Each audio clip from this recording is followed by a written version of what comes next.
Assalomu alaykum. Dunyoning har qaysi joylarida yashayotgan muhtaram vatandoshlar, hammanglarga fidoyi do'stinglardan qutlug' salom. Xush keldinglar. Bugun diqqatinglarga 5 turlik dinning ustida izlanish ilib berayotgan programmamiz davom qiladi. Biz o'tganki qismlarda ashhadu an la ilaha illalloh va ashhadu anna muhammadan abduhu va rasuluhu degan so'zni deb turib islomga kirdiganlikning xato ekanligini o'ttirg'a qo'ydik. Yani bu mezmun o'ttirib qo'yildi. Qur'onda nima bor, nima yo'q degan masalada bir qancha yil bo'ldi talaq tortish qilib o'ttirg'a tashlayotimiz. Chunki dinning manbasi deyilayotgan sog'lomligi, ishonchligida la rayba fi degan oyatlar bilan o'ziga o'zi shohidlik berayotgan Qur'on Karimni manba qilayotganligimiz tufaylidan Qur'onda borni bor, yo'qni yo'q deyish bizning prinsipimiz bo'lib kelyotidi. Şu do'stlarninki programmamizga qarata fikr berishdan ilgari tafsiliy anglashini tavsiya qilamiz. Chala pul anglablam 20 yo'ldan kirib xato ketgandek tuyulib bergan bo'lsa, bu sizlardagi ildiroslik bo'ladi. Shuning uchun to'g'ri natijaga berishimiz uchun ozroq ixlos, ajr, mehnat berishinglarni tavsiya qilamiz. Ekranimizda Hoshimjon Qashqari. Assalomu alaykum, xush keldinglar. Salam, hoş buldum. Qayt görüşdügen Tangri. Salomat bo'lgaysizlar. Hammaysizlar, ajrlik bo'lgaysizlar. Rahmat. Xo'sh. Program boshlagandan buyon mayli temasi aloqador bo'lsin, mayli o'tirib qo'yilgan mazmunlarda bo'lsin. İnsanlarninki bizning tilimizni anglab tushunadigan xalqimizning ishida biroz vijdoni uyg'oq, mas'uliyatchanlik tuyg'usi bor do'stlarimizning ijobiy, salbiy tepkilari, ya'ni inkaslari maydonga tushdi. Bu hisobda shu programmaga diqqat berayotganligidan derak beradi. Albatta diqqat berish tegishli bir masala ustida qilyapmiz. Xo'sh, bugungi tema Uyg'urlar Muhammadning ummati, Ibrohimning millatimi degan temaga asos to'xtalmoqchi bo'lgan edik. Söz sizlarda, marhamat. Qayt görüşkenligimizden intayin memnunman. Degandagidek o'tganki bo'lgan suhbatlarimizda azroq keyinginlikka bir eskartish berib ketdik. Ondan keyin davomlashtirib ketsak to'g'ri bo'ldi deb qarayman. O'tgan yil qilgan suhbatlarimizda shu 5 turlik dinniki birinchisi asosi bo'lgan shahodat kalimasi aytishni biz hozirgacha bilib kelgan endi mayli 1400 yillik atalmış İslam dünyası olsun yoki bo'lmasa biz islom dini deb qabul qilgan arab dinininki 1000 yillik Uyg'urlardagi tarixi bo'lsin, hamda shu bir odamni islomga kirib musulmon qiladigan so'zni biz 1000 yilning yog'izi ashhadu la ilaha illalloh va ashhadu anna muhammadar rasululloh degan bir so'zninki bir bir söz, şu sözden bir insanı musulmon qilib kufridan musulmonlikqa kategoriyasi kirgizdiganligini hamda biz 1000 yilning yog'ida shunday deb e'tiqod qilib kelgan.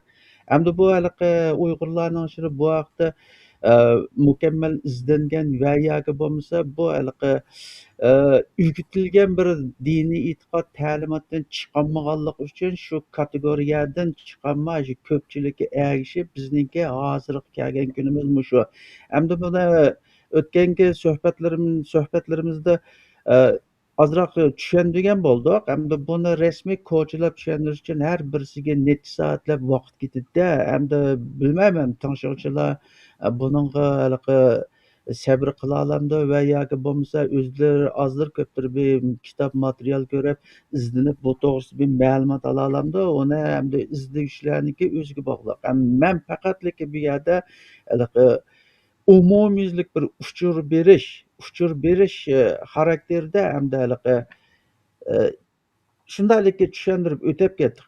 Buni anglagandan keyin hamda Uyg'urlar ba'zi bir to'plarda va ba'zilarning kallasida bu ba'zilar hamda suhbatni to'liq anglaganlar ozdir ko'pdir dindan xabari borlar Hamda bu bizning suhbatimizningki hech qanday bir qusursiz yoki bo'lmasa kamtarg'al yerlarning yo'qligini aytib, memnun bo'lib qanoat etibdi.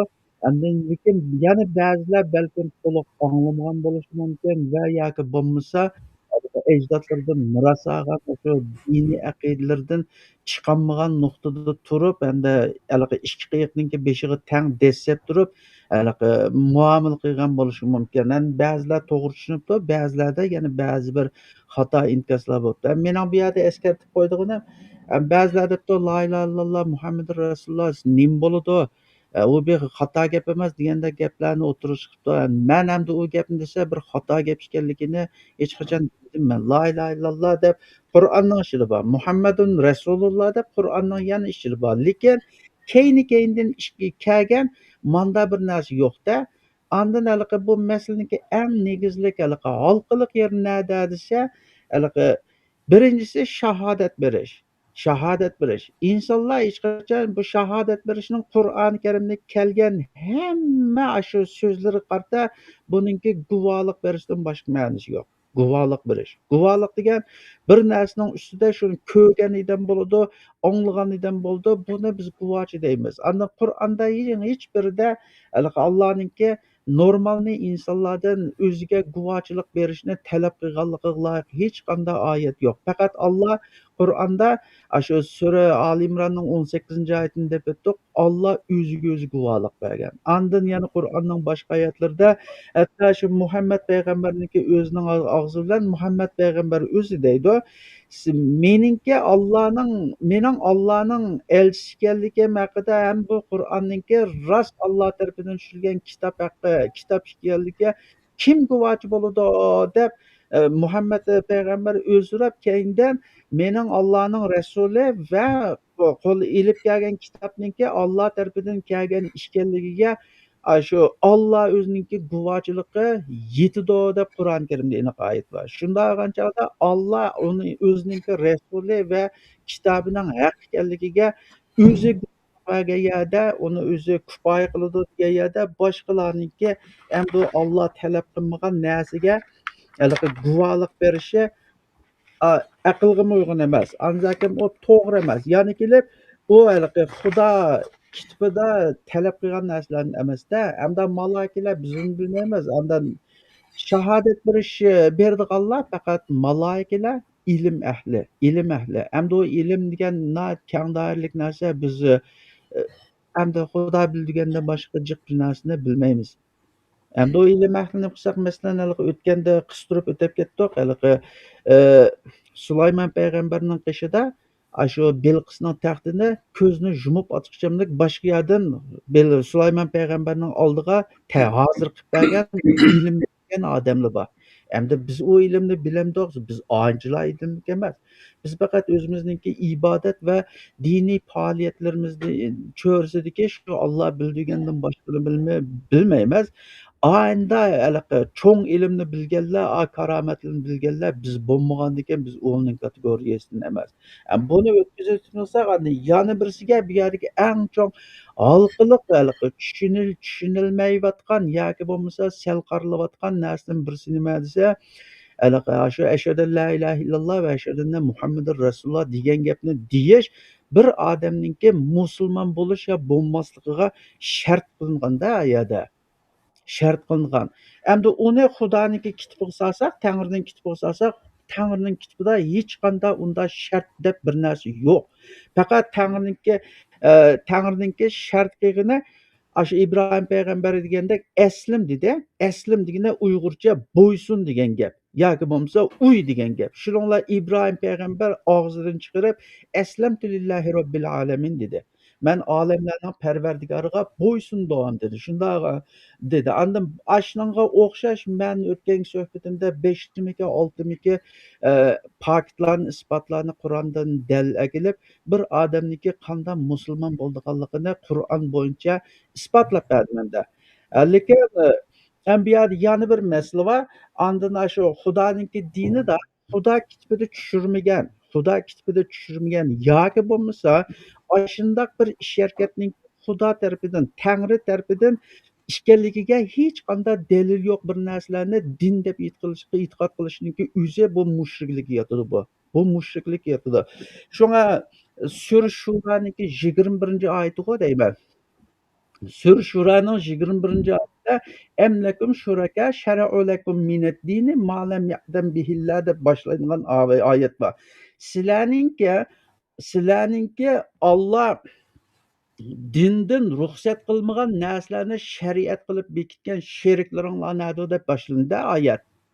Sheriklaringlar nadir deb boshlanadi. Ichiblikka o'qiyli, jiq vaqt ketmagandan keyin. Sura Shura 42 sura. 42 suraniki 21 oyati. Ha, mana. Em lahum şuraka şer'u lehum mined din ma lem ya'zam bihillah ve la kelimetul fasli laqudiya beynehum ve innez zalimina lehum azabun alim deydi. Ularning dindan Alloh ruxsat qilmagan narsalarni shariat qilib berilgan shariat bekitgan sheriklari bormi deydi. Buni Uyg'urcha to'g'ri tarjima qilmagan ma'ni. Men ikki xil tarjimasini o'qiyapman. Birinchisida ularning Alloh ruxsat qilmagan narsalarni din qilib bekitgan ma'bud bormi deydi. Balkim Muhammad Salihning tarjimasi bo'lishi kerak. Ana ichidagi yana bir tarjimasida yoki bo'lmasa ularning Alloh ruxsat qilmagan narsalarni din qilib bekitgan sheriklari bormi deb manda xato tarjima qilgan ma'ni. Asli arabchasiga to'g'ri tarjima qilsa am lahum shuraka shar'u lahum minad dini. To'g'ri tarjimasi ularningki sheriklari bormiki Alloh dindan shariat qilmagan narsalarni izn bermagan Alloh dinidan izn bermagan ruxsat qilmagan narsalarni shariat qilib bekitgan sheriklari bormi deb manda tarjima qilsa to'g'ri chiqadi. Shunday qilgan chog'da shu shahodat kalimasiningki o'ziga kelsak, Xudoning Tangrining dinidagi shahodat kalimasi bayon deb o'tgandek bir bu. Lekin mana ashhadu la ilaha illalloh va ashhadu anna Muhammadan abduhu va rasuluhu deb shahodat aytib musulmon bo'lish bu o'ydirib chiqarilgan shahodat bu. O'ydirib chiqarilgan shahodat. Endi Xudoninki Tangrininki kitobidagi shariatning hukmiga solsak, shu la ilaha illalloh ashhadu la ilaha illalloh va ashhadu anna Muhammadan abduhu va rasuluhu deb shahodat bersa bir odamning musulmon bo'ladiganligini Tangri o'zining kitobida tasdiqlamagan ekan, bu shirk shahodat bo'ladi bu. Bu shirk masalaniki eng halqiliq nuqtasi bu. Shirk shahodat bo'ladi. Bu yerda ikki masala bor ekan. Biri shu so'zning o'zining shu birikkan holatda o'ttirib qo'yilmaganligi. İkincisi Allah tarafından bekitilmeyen bir narsaning bir belgilerinin din namına bekitilgan singdirilgan ekan. İkincisi var. To'g'ri. Yana bir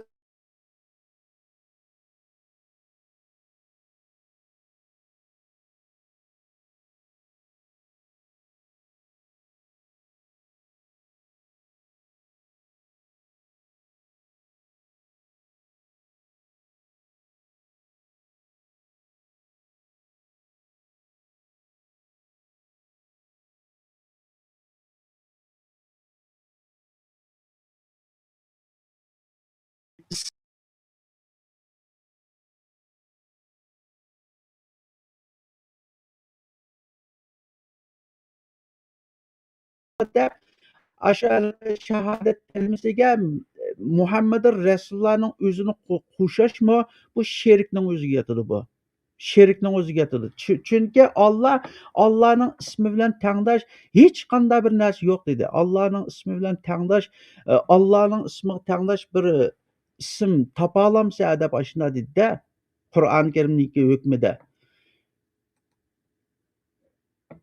Şoňa hemde ayetninki hükmü boyunca Allah bilen isimdaş yoki tengdaş hiç narsa bolmagandan keyin şahadat kelimesining özü Qur'ondagıça la ilahe illallah. Faqatlam la ilahe illallah. Andan onunğa bizden guvalyk beriş talep kılınmagan.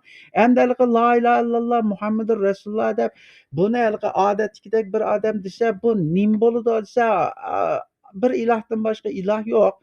Muhammed Allah'ınki peygamberi yoki Allah'ınki elchisi dep bu bir adetdiki gap boludy bu. Bu adetdiki gap boludy. Lekin buni elki diniy itiqadga kötürep elki ibadatga kötürep onu elki la ilahe illallah deseň Xullas, internet yaxşı emasmi? Jiq üzülüp ketip kaldı. Sür Meryem'nin kaçıncı ayeti? 65. 65. ayet. Ekranda. Michel'den baştan kilde. Sür Meryem'nin 65. ayetide hoş. Ha, Sür Meryem'ninki 65. ayetide ayna aýanlap ga sen onunki şeriki barlygyny bilemsen dep mawa belki Mehmet Salih'in terjimesi boluşy mumkin. Endi yana birisininki terjimesi sen işkiliysa şunda depdi. Mehmet Salih men iki xil terjimesi okuwatyman. Mehmet Salih bilen yana başgasymı sen onun şeriki barlygyny bilemsen depdi. Lekin ayetning eslisi de Aşu elki muhim söz nime dese semiyen dep bir söz var-da. Hel ta'lemu lehu semiyen degan, semiyen degan isimde tengdaş yoki isimde o'xshash degan gap bo'ladi. Asli arab tilida ishlatilishida. Masalan, elki Zakariya payg'ambarniki Zakariya bir o'g'il tilaydi. Shundan Allah ona bir o'g'il berib, biz aşu elki ondan burun hech kimga unda o'xshash bir ismdash yoki bo'lmasa Aşnalar o'xshash ismdagi bir o ismdash bo'lmagan birisilar sana o'quv qilib beramiz deydi. Aşa aytilgan semiyen degani aşu Sür Meryemning yuqoriroq oyatda aşu nimaga Zakariyani o'g'lig'imi hech qanday tengdosh ism yoki o'xshash ism berilmagan deb ashuni ta'kidlaydi. Ammo yani semiyen Allah bilen isimli o'xshash yoki tengdosh birisining borligini bilemsan deb to'g'risida to'g'ri. Hamda buni balki buni tushunmagan bo'lishi mumkin. Mayli Mehmet Salih olsun, mayli aslidagi boshqa tarjimasi olsun, uni to'g'ri tushunmagan bo'lishi mumkin. Buni arab tilininki shu ishlatgan so'zidagi ma'nosiga asosan hal ta'lamu lahu samiyan degani sen Alloh bilan o'xshash ismdosh birining borligini bilemsan degan gap bo'ldi. Shunimi hamda ma'nima tarjima qilganlar tezla malda hamda boshqacha tezla malda Allohning sherigi borligini bilemsan deb ashunada tarjima qilgan, lekin hamda bunimi bir jihatda yaqin keldi deymiz. Chunki Alloh bilan ismdosh birisini yoki bo'lmasa Alloh bilan tengdosh birisini yon-yoniga qo'yib, uningga teng darajada muomala qilish mush oyatning hukmi mush sherik yotadi bu. Sherik yotadi. Gapni xulosalsak bir odam la ilahe illallah Muhammedur Resulullah desa tamam bu bir gap bu. Bu bir gap. Allah'dan başka ilah yok. Muhammed Allah'ın Resulü yoki elchisi. Bunun hech qanday chetaq yo'q. Lekin uni ibodatga taqlid qilsa yoki bo'lmasa bir odamningki musulmon bo'lishiga shart qilib mushunda demsan sen musulmon bo'lolmaysan desa ma'vo 100% shirk yotadi bu. Men endi bu gap men dedim-da Uyg'urlar ichidan har qandayinki her qanday molla olsun, Arab mollasi olsun, şu dinde o'qigan har qanday bir diniy olim mollaning qishiga birib so'rab qo'yganlar. Bir odam musulmon bo'lmoqchi bo'lsa, la ilahe illallah, guvohlik ma'lum deylar. Ashhadu la ilahe illallah degan odam musulmon bo'lamdi deb shuni so'rab qo'yganlar. Ondan onu demay turib bir odam payg'ambar guvohlik bersa yoki bo'lmasa ashhadu anna Muhammadan abduhu va rasuluhu desa musulmon bo'lamdi deb uni so'rab qo'yganlar. Ikkisini ayirsa bir-birisining kim bo'lib qolib qolsa musulmon bo'lamdi desang hammasi qopqapti. O'xshash beradigan javob yo'q deydi. Bu bizga shunday o'rgatilgan, uni shart qilib kirgizib o'tgan. Hamda meningki negizlik tutib deydigan yeri masalaning eng halqiliq yeri mushadi. Bu Xudo demagan ish bu. Hatto Xudo o'zining ismi bilan tengdosh hech narsaga ruxsat qilmagan. Shunday vaqtda Endi buni hozir masjidlarga esilayotgan bir tarafiga Alloh, yana bir tarafiga Muhammad. Ashning o'zimi xato. Xudoning, Tangrining diniga solsa, ashning o'zimi xato. Onun keyin haligi bayroqlarga yozib, uni kelima tavhid deydi. Kelima tavhid faqatligi la ilaha illalloh. Muhammad Rasulullohni qo'shib, uni kelima tavhid deb ko'tarishning o'zi Qur'onning hukmiga xilof bu, shirk bu. Mening deydiganim bu. Andan Hmm. shu bayroq yezib olamdi, tam yezib olamdi, ashni ko'tarib, uni shuar qilib tovlab, ashu tovlagan narsani ibodatning jumlasini sanaganlar bo'lsa, bu odamning mushrikligiga chatoq yo'q. Bo'lmasa, endi boshqa olimdan so'rab baqsanglar bo'ladi. Bo'lmasa, kitobni ko'tarib oqtirib chiqsak, bu haqida o'zimizning tilda Uyg'urcha munoziralasak bo'ldi. Mening asosiy deydiganim shu. Hmm. Men yana bir eskartib qo'yay, shu mazmunga aloqador men bir eslatma bo'lsin uchun deyapman. Oldingi qismda shu shahodat kalimasining diniy belgilama emas ekanligiga dalil qilish jarayonida ilgari o'tgan ummatlarning hech birining o'zining payg'ambarlarining nomini la ilaha illallohning oxiriga ulab deb turib musulmon bo'lganligiga aloqador hech qanday dalil yo'qligini o'tirayotgan. İzləyənlik qarindoshlarga buni yana bir ta'kidlab qo'yay dedik. Eng oxirida birlikka qo'shimcha qilib qistirib shuni tugab ketsa, masalan, shu mollamlarniki oldiga berib har qanday diniy ulamoniki.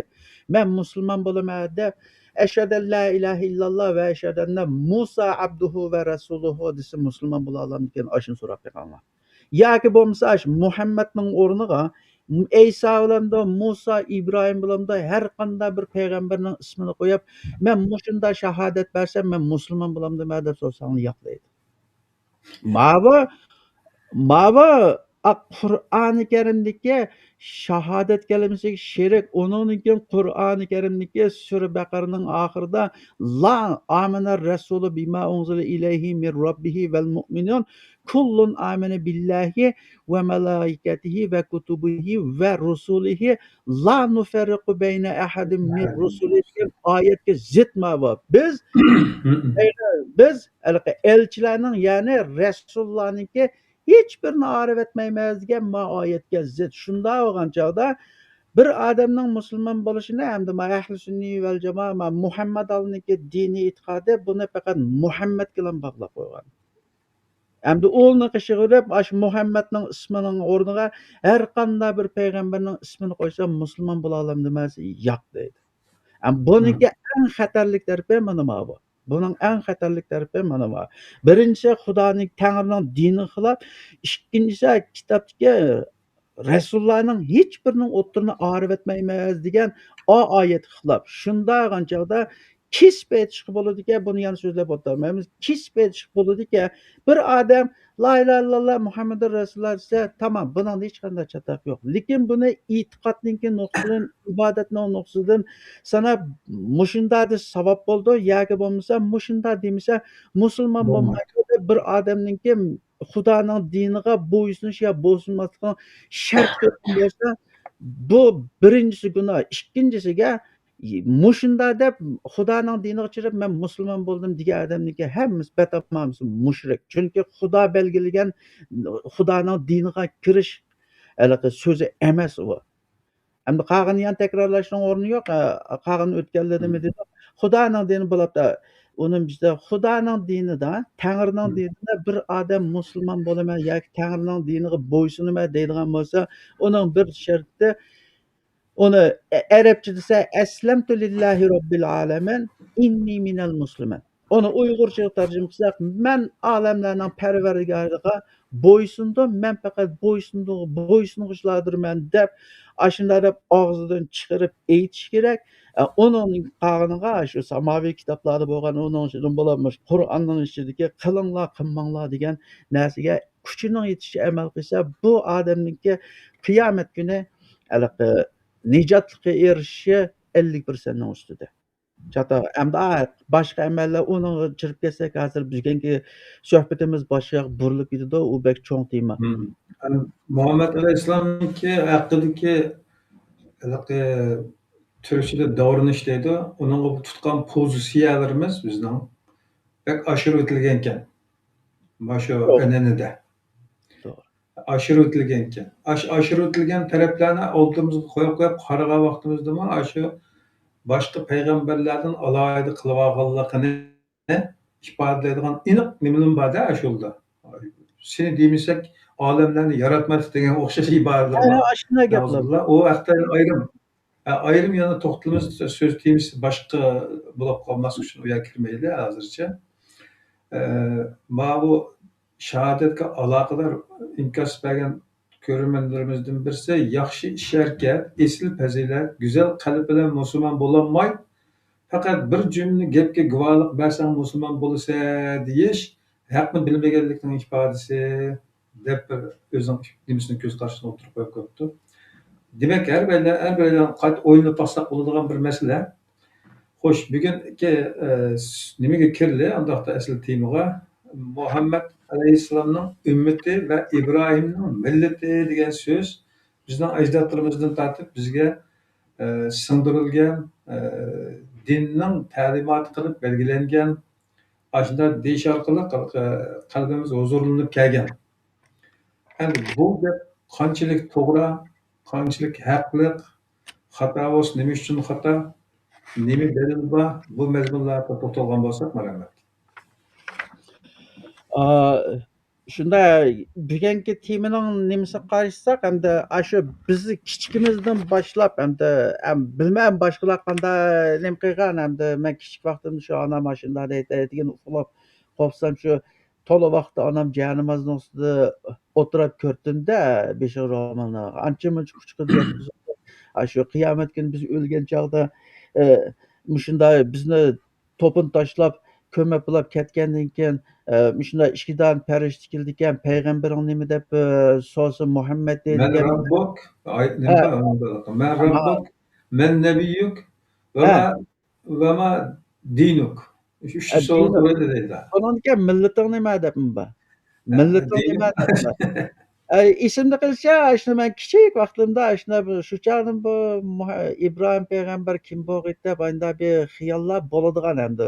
Keyin hisob cho'ng'ilab aqlimizni tepib, u yoq bu yoq bilib qilsak hamda Qashqar ba'zilarga mashinaga chiqamiz deb jinoz namozlarga jinoz namozidan mashinasiga qarshi tuproq ishlarga chiqadigan shu yerda men ko'mib bo'lgan chog'da mollamlar shunday nima qilgan, mana qabri shirkatda ikkisi keldi hozir biz kelsak ham so'raydi, payg'ambaring kimma, millating kimma deb shuning hammasini qilib Rabbim Alloh deymiz, payg'ambarimiz Muhammad deymiz, onaniki millatim İbrahim Halilulloh deymiz, dinim islom deymiz deydigan shunday gaplar to'g'ri javob berolmasa shu ikki qabrdan ikkisi kelib siqidi, shu onasidan emgan suti bundan chiqadi deydigan shunday bir anaqa ta'limotlar bilan cho'ng bo'lganda hamda Ben o qabr azobiga aloqador mazmunda tafsilotga kiramiz.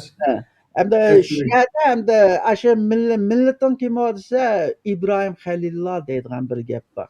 İbrahim'in milleti deydi onu. İbrahimning millati. Endi bu İbrahimning millati degan so'zni Uyg'urlar haliqi arab tilidagi millat degan so'zni o'zining tilidagi haliqi qabilni yoki bo'lmasa hozir umumlashib ketdik-ku biz. Millat desa masalan Xanzurli bir millat bo'ladi, Uyg'urlar ayrim bir millat.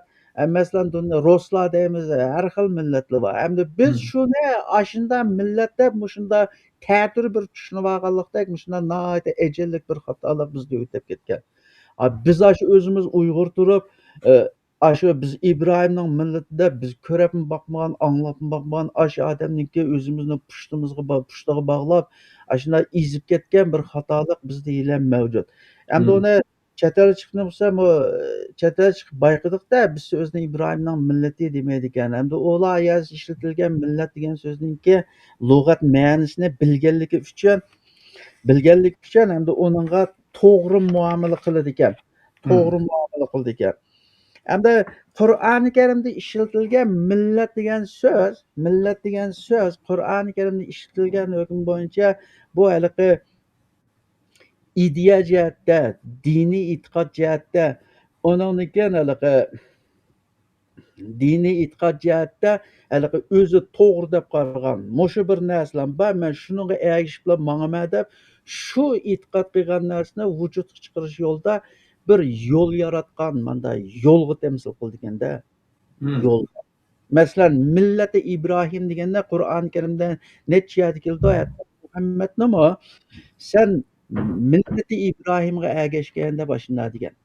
Hmm. Endi u yerdagi millati İbrahimga ergashligida shu İbrahimningki yo'liga ergash. İbrahim qanday yo'l tutib mangan bo'lsa, sen mana shunday yo'l tutib mansang, to'g'ri qilgan bo'lasan, xato qilgan bo'lmaysan deb oyadagi Qur'on ishlatilgan millati İbrahim bir yo'lni ko'rsatdi endi. Biz o yo'lni millat deb xato tushunib olib, shuning bilan bunday ezib ketganimiz bor. Mening his qilganim mana shunda. Mening his qilganim mana shunda. Bu haligi ideyaja. Masalan nima deyli? Marksizmlik, Leninizmlik ideyasimi? Shu Hmm. Marksizm va Leninizmning o'zinimi, kommunizmning o'zinimi shuning bir ijodchisi bor, shundaymi? Hmm. Shuning bir ijodchisi bor. Marksizm, kommunizm, Leninizmning ideyasining ijodchisi Karl Marks bo'lgan bo'lsa, shu kommunizm yo'liningki ijodchisi Karl Marks shu Marksizmningki otasi bo'ladi shu. Shunday qilgan chog'da shu kommunizmning yo'li shu millati millatga sundursak, shu Karl Marksning yo'li shu millati Karl Marks bo'ladi shu. Millati Karl Marks.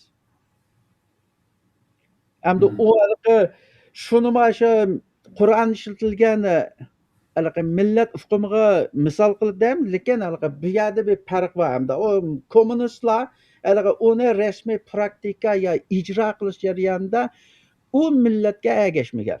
O'zlari u yer bu yerdan bir narsalarni u tepa chiqib, uniga qo'shib, ilib, andan har xil yo'lda ilib manganda, ana shuning qartami masalan kommunistlarninkimi hammasi o'xshash emas. Masalan, Sovetning vaqtidagi kommunizmni bilan Xitoyning Jungoniki kommunizmi farqli alohidlikka ega. Ondan Kuba Kastroninki farqli alohidlikka ega.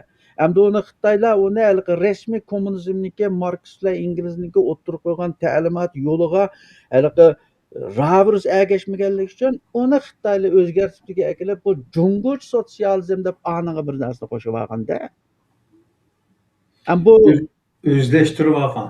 o'zlashtirib olgan. Endi bu haligi Qur'oni Karimda ishlatilgan shu millat so'zi biz qabul qilgan haligi millat Uyg'ur, qozoq, qirg'iz o'tdi, yo Xitoy, yoki boshqa millatni o'tdi, ma'noda hech qachon emas. Bu faqat diniy e'tiqod, ideologiya jihatdagi haligi tutqa, ya'ni yo'l, bir ideya masalasi. Hmm. Bu jihatda shu Uyg'urlar shunda xato tushunib olganligi uchun o'zini haligi biz İbrahimning millati deb shu o'ziniki millatni milliy tavalligidan tarixdan buyon chetnab kelib, endi hozirgi ahvolga kelganligining bir sababi shu. Yani bu anғы kelişki sebep bolgan fukumdan yani birisi şu dünyada fakat ikkili millet var degan fikrni manba qilganlar uchun ashundan qaynaladi.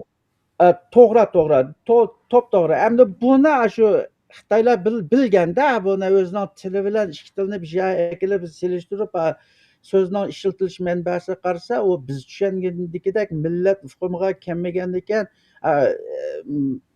biz o'zimiz tatbiq qilsak, boshqalar bilan ishimiz yo'q-ku. O'zimiz tatbiq qilsak, Xitoy mushu yerdagi bizningki haligi hukmni xato tushunib bilish sababidan hamda shu oramizdan dinchilarni chiqarib, diniy kitoblarni yozdirib, hamda shu bizni shu sen İbrahimning millati butun dunyoda ikki millat va birisi musulmon, birisi kofir deb manda ikki dunyoga ayirib, bu shu xalqarodagi haligi ba'zi bir yomon niyatlik shu din orqali haligi millatchilikni, irqchilikni, kengayimchilikni maqsad qilganlikki haligi to'zoqlarga bizni ittirib etgan.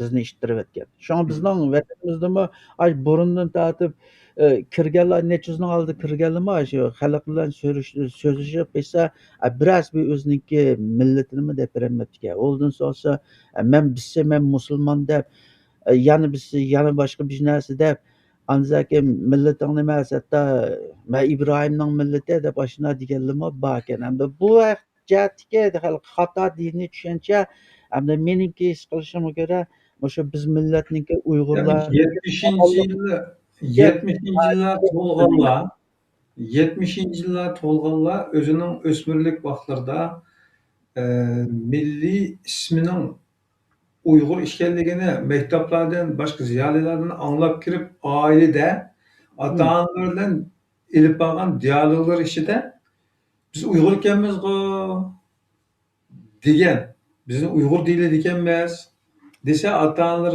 biz Ibrohim millati deb cho'ng'ib ekanmiz deydigan dialoglar bo'lib o'tilgancha. Ya'ni Uyg'urlik degan bu milliy kimlik atalg'usi bizga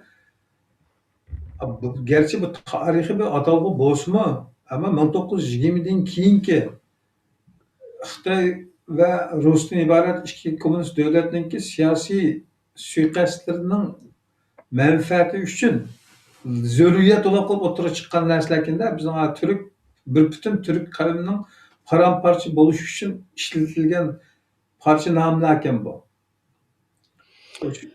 Şuna biraz 70'inci yıllar to'lgan insonlar o'z vaqtida o'sha milliy ismini Uyg'ur desa Urg'oy misolanda o'sha dartgan insonlarni ko'rib cho'ng'igan, ya'ni eslab baqsa.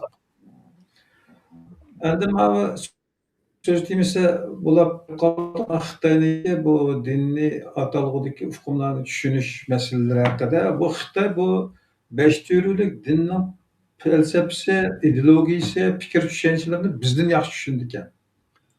Shuning uchun dinni kommunizm uchun xizmat qildiramiz degan gap dunyo jakalaqliq.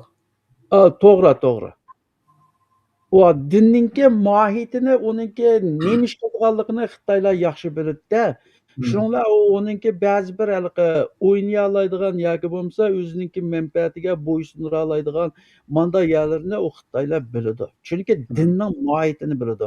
Bu dinning mohiyatini biz Uyg'ur nima deb tushungan desa, shu tomtoqlikka yasab chiqqan shu 5 turukninki din degan mushu sen namoz o'qisang bo'ldi, yilda 30 kun och qolsang bo'ldi, haram ko'rib toshga tashlasang bo'ldi deb mushuning o'zini biz din deb tushunib olganda. Mushu 5 türlük dinni Xitoy tushunganligi uchun qo'rqmay xalqaro gapni degan bo'lsa, bizning xalqimizningki tushunmaydi, shu Allohga bo'lgan ixlosini bir qatimliq hajga misolanda ana lekin o'zi bilmasimi shu voy shundami tamom deb Allohga bo'lgan ixlosiga o'rganmaydi. U chunki savodsiz, diniy savod yo'q. Faqat Allohga bo'lgan muhabbati va ixlosi va e'tiqodi va saf bir qalbi va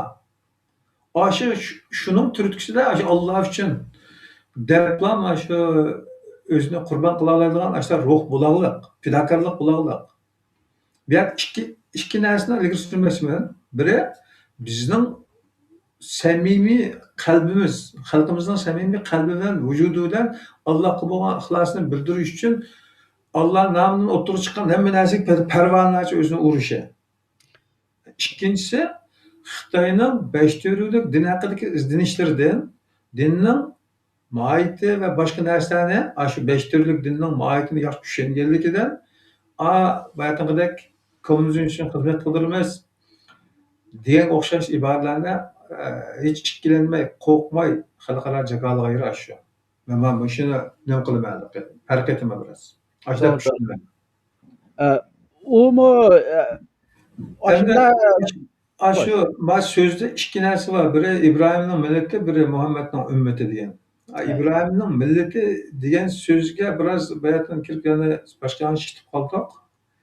Ya'ni Qur'ondagi millat kalimasi bayatdan izohatlar bo'yicha ilib aytgan chog'da fikr, ong, aqida, tushuncha masalalar orqali chegaralangan deb tushundim bayatdan nimadan sizlarning tushuntirishingizdan. Shunda bir fikr, ong, ideyani meningsigan bir to'plamninki tutib mangan yo'li degan bo'ladi.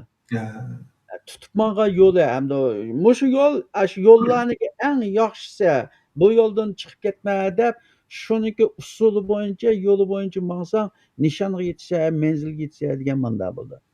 Hamda ba'zi gaplarni deyish kerak bo'lardi. Har kimniki izlanishiga bog'liq hamda izlanishiga bog'liq. Azur kaptiralik millatni kallasini o'qish kerak. Hamda mushu Qur'onning o'zidagi mushu Fattibaqa millati Ibrohim Hanifa deb shu Muhammadni millati Ibrohimga ergishga, Ibrohimning yo'lini tutib menishga buyurgan. Hamda Ibrohimni mushu O'rta Sharqdagi Shu anaqa O'rta Sharqdagi ham shu Bani Isroil bo'lsin, arablar bo'lsin, bularniki hammasi asosan bir o'xshash bir dinga e'tiqod qildi. Ham shu dinni ijro qilishdagi yo'lga shu Ibrohim payg'ambarning yo'li hammada yaxshi shuning ergashishni buyurilgan hamda. Agar ham mushunda shunga Qur'ondami İbrahim payg'ambarni millati abikum deydi. Millati abikum. Mushunda bir yo'lni ijod qilgan sizlar Atamla İbrahim. İbrahimninki yo'lida menglar degan gap. Endi shundagan chog'da shu millati abikum bo'lsa, otanglar İbrahimninki yo'li bo'lsa, bu yo'lni tutib menglar degani shu Muhammad arablarga, Bani Isroillarga, hozirgi xalqlar uni Yahudiy deyoldi, Jewish desa to'g'ri bo'ldi. O Jewishlarni yoki Bani Isroil yoki Jewish, Yahudiy desa uning hammani bir tayoqda deb Mushulning hammasi Yahudiy deb Jewishlarni Bani Isroilning hammani Yahudiy desa to'g'ri bo'lmaydi. Endi bu narsa biz o'zimiznikiga qabul qilsak, nima deb qabul qilsak to'g'ri bo'ldi desa, biz shu O'g'iz Qaqan bor emasmi? Shu O'g'iz Qaqanniki shu chog'ning o'zida qabilalarni birlashtirib bir yo'lni tutib manganligiga, bir yo'lni echib manganligiga shu millati abikum İbrahimning o'rniga biz endi o'zimizni Turk, Uyg'ur deb manda sanagandan keyin shu O'g'iz Qaqanniki tutib mangan yo'li shu İbrahimninki yo'li bilan biz Turklarga, biz Uyg'urlarga to'g'ri keladi. İbrahim'nin atamla degan ibora bilan zikr qilinishida, bayon qilinishida hozir bizga xilma-xil ko'rinayotgan millatlarning nasabini surishtirib kelsak, He. qavmiyat shaklidagi nasabini surishtirib kelsak, İbrahim tutishidikincha shuni demoqchi. Yo'q, mushu gapnimi Uyg'urlar xato tushungan. Bu yerdagi otanglar degani rasmiy topgan dadasi emas. Topgan dadasi emas. Otanglar degani masalan Turkiyadagi Mustafa Kemal Atatürkni misol qilaylik. Turklarning otasi shundaymi? Mustafa Kemal Atatürk deydi. Uni turklarning otasi. O turklarning hammasining dadasimi desa, yo'q. U faqat shu turklarni Turkiyani qutqizish yo'lida Turkiya Cumhuriyatini qurib, turklarniki shunday mavjud bo'lib turishiga bir ul sog'an odam. Ul sog'an odam. Shuning bilan u shu saqlab qolish uchun turklarniki otasi deb shunday qilgan. Endi men Amerikaningmi shunday aqtirib baqsang bo'ldi, Founding Fathers of US deb shunday bor. Founding Fathers of US. Mushu Amerika Birleşik Devletlerini qurib chiqqan otalar. Father degan otaga qurib chiqqan otalar deb shu aqtirib baqsang chiqdi. Endi u ota shu Amerikani topgan ota desa, shuning bir shakllanib, ul bo'lib, shunday davlat bo'lishiga davlat bo'lishiga his qo'shgan manda degan ma'noda keladi. U topgan dadasi emas. Qandashlik emas, balki shu bir hokimiyat sistem bo'yicha, ideologiyalik sistem bo'yicha ma'lum bir doirada to'plamni birlashtirib, uningda millat shakllantirib, shu hamma o'rtaq millatninki to'g'ri ma'noda yo'lni ko'rsatib bergan odam. Qavmlarni birlashtirib millat yasagan. To'g'ri, shuni tazkilda.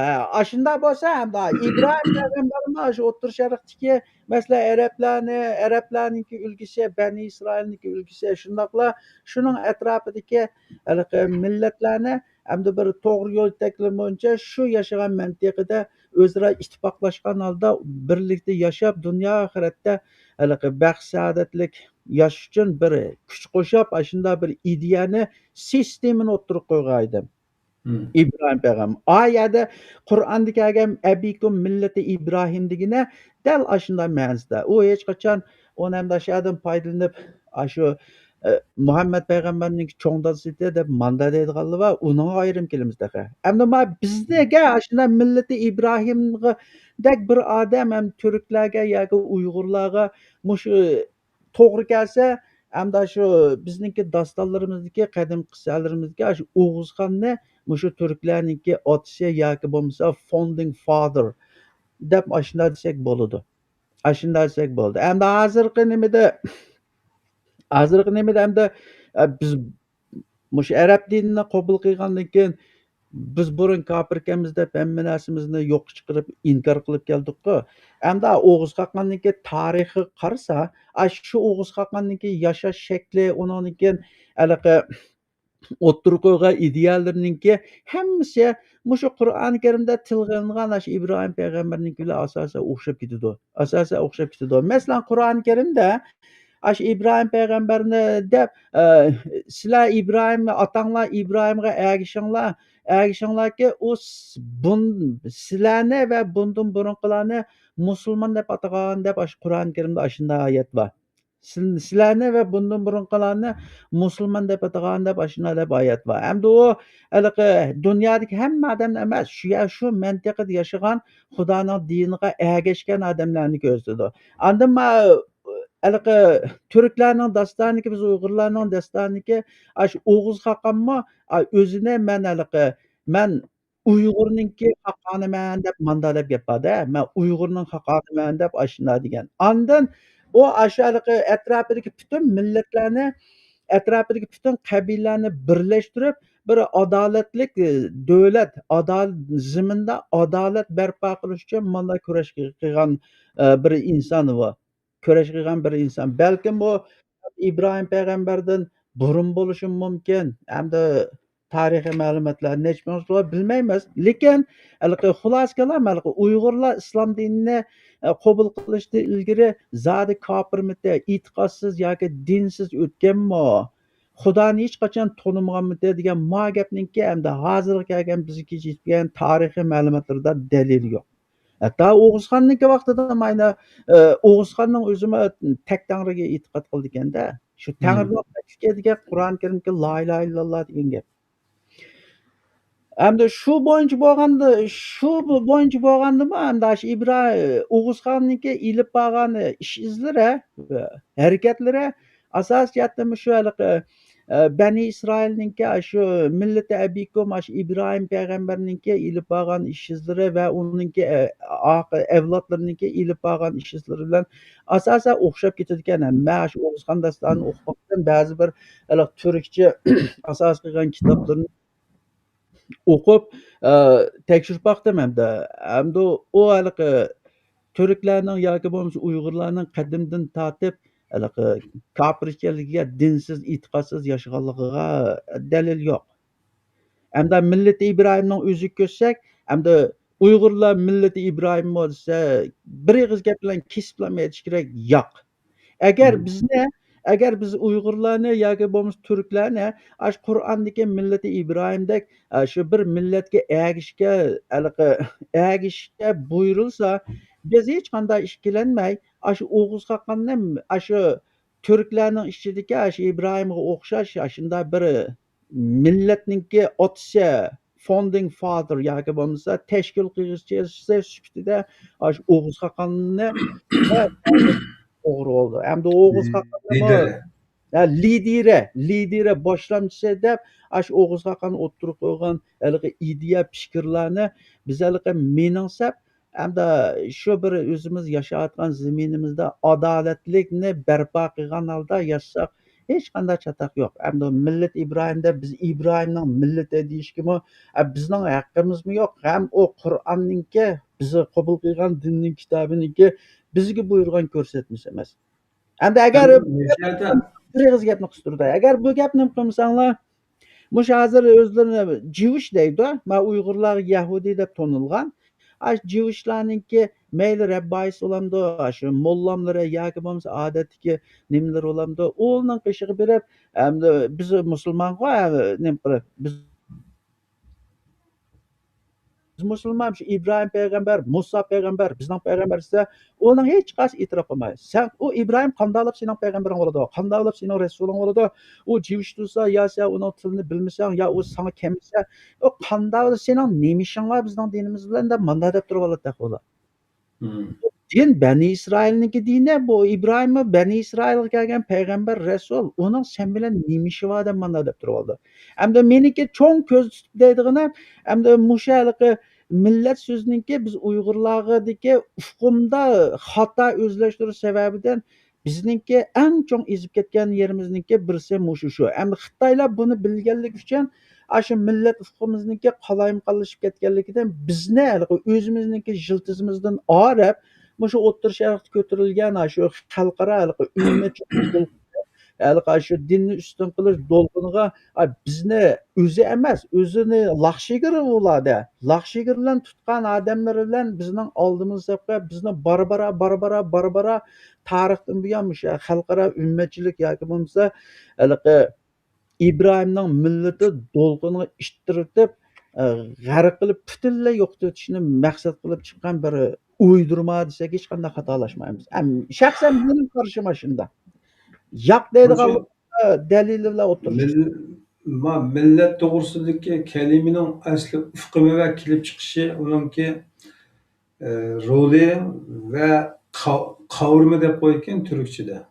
Ya'ni u so'z ichiga olgan mazmunlar balkim ayrim bir temalar muzokara qilinishi zarur temalar nimadan birisi bo'lishi mumkin bu kalimachi. Men shu keyingi izlanishlardan mundaq bir qanoatga keldim. Masalan, bir to'plum burungi zamonda o'z yashayotgan jamoatlar palonchining avlodi, pistonchi mahalladagi kishilar, shunaqa? Bir mahallaning odami bo'lsa, shu mahallaning odamini bu palonchining odami deb qo'ydi. Sal kichik vaqtdagi bir to'plumning paydo bo'lishi va cho'ngishi qaragan vaqtimizda u shuning bilan keyingi kunlarda yo'qolgan sir palonning qavmi atildi ekan. Qavm. To'g'ri.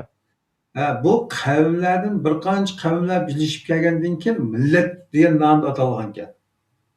To'g'ri. Millatlardan bir qancha millatlar birlashib kelib davlat atilyapti hozir. To'g'ri. Yana davlatlardan qanchasi birlashib kelib 8-10 20'si bir ittifoq bo'layotdi-da, bir qit'a bo'layotdi.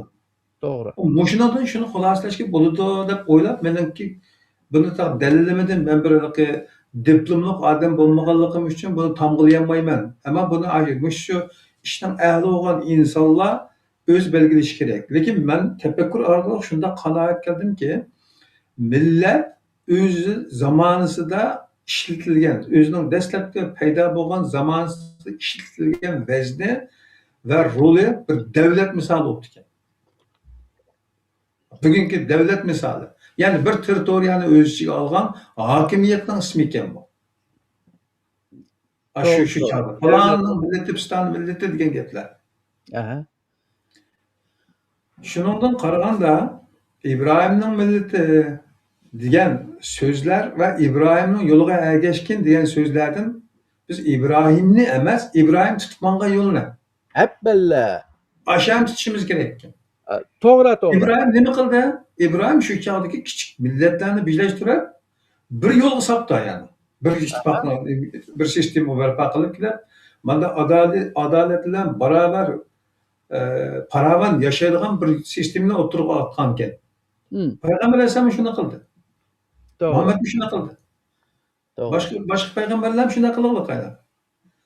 Ya'ni bizga biroz hozir bu ufqimizga so'zliklarning ufqumiga bo'lgan tushunchamizdagi chunqurlashga mablag' solgan hokimiyat davlat miqyosidagi bir mablag'imiz bo'lmaganligi uchun har izlanishlarimiz shaxslarning ko'z qarashi bilan kichik maqolalar yoki e'lon qilinib ko'lamlashamadi. Shu bizga turarliq bir muhimlik erishamadi. Shu birisi kim deydi, hammasi o'zining bilganini saraygan bo'lib qoladi. Lekin chunqur izlangan vaqtimizda millat kalimasining vazni bugungi davlat vaznida ekanligiga men shu tafakkur qilish orqali men ashunga nima qildim? O'shadan bir mushu soat izlangan qarindoshlar bo'lsa, uni shu ayrim tema qilib izlanish bo'ladi deb tavsiya qilaman. To'g'ri, hamda bizniki cho'ng xatolashgan yerimiz hamda buni kesiblamay deyish kerak hamda mushu Uyg'ur millatini eng cho'ng ozdirib xato yo'lga boshlayotganlar Uyg'urlarning ichidagi dinchi mo'llanlar. Bu faqat birlam dinni, birlam kitobni o'qib, boshqa kitoblarni o'qimaganda, masalan, Injilni, Tevratni, ulardan hech qanday xabari yo'q. Andakin bular haliqi o'rgangan narsalari nadasi har o'zlari o'rgangan yerdagi shu sinf, shu tabaqaniki o'rgatgan ta'limotlarni shu mening hisobliki buni bizning ishimizgacha bizning Uyg'urlarga mushu to'g'ri ekan deb har birisi o'zi o'rganganni to'g'ri deb bizning Uyg'ur millatini o'zinikini silib ergashtirib mangan. Ma xatolik bor. Endi agar O'sha yerda ashuncha mishat bek zarur bir yerga keldik. xo'sh, Shu xatolikning manbasi Abayatını da bitip kettik. İbrahim'e ergişinler degan sözde İbrahim degan söz aldığımız çıkıp kalmışım. Bir adam. Aslında İbrahim'in tutkan yolu ergişimiz. Aşkı tutkan, aşk kılgan yolunu tuttuğumuz şu biz. Bizim to'g'ri. bölünen nas buydu.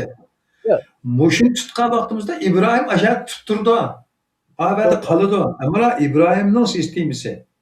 Ha, İbrahim oturup olan muş sistemini götürüp ekilip biz aha. bir özümüzün milletin kutkızdığı yolunu tapsak del doğrusu şu edi. Appelli del Bizden to'g'ri. edenler hatalık.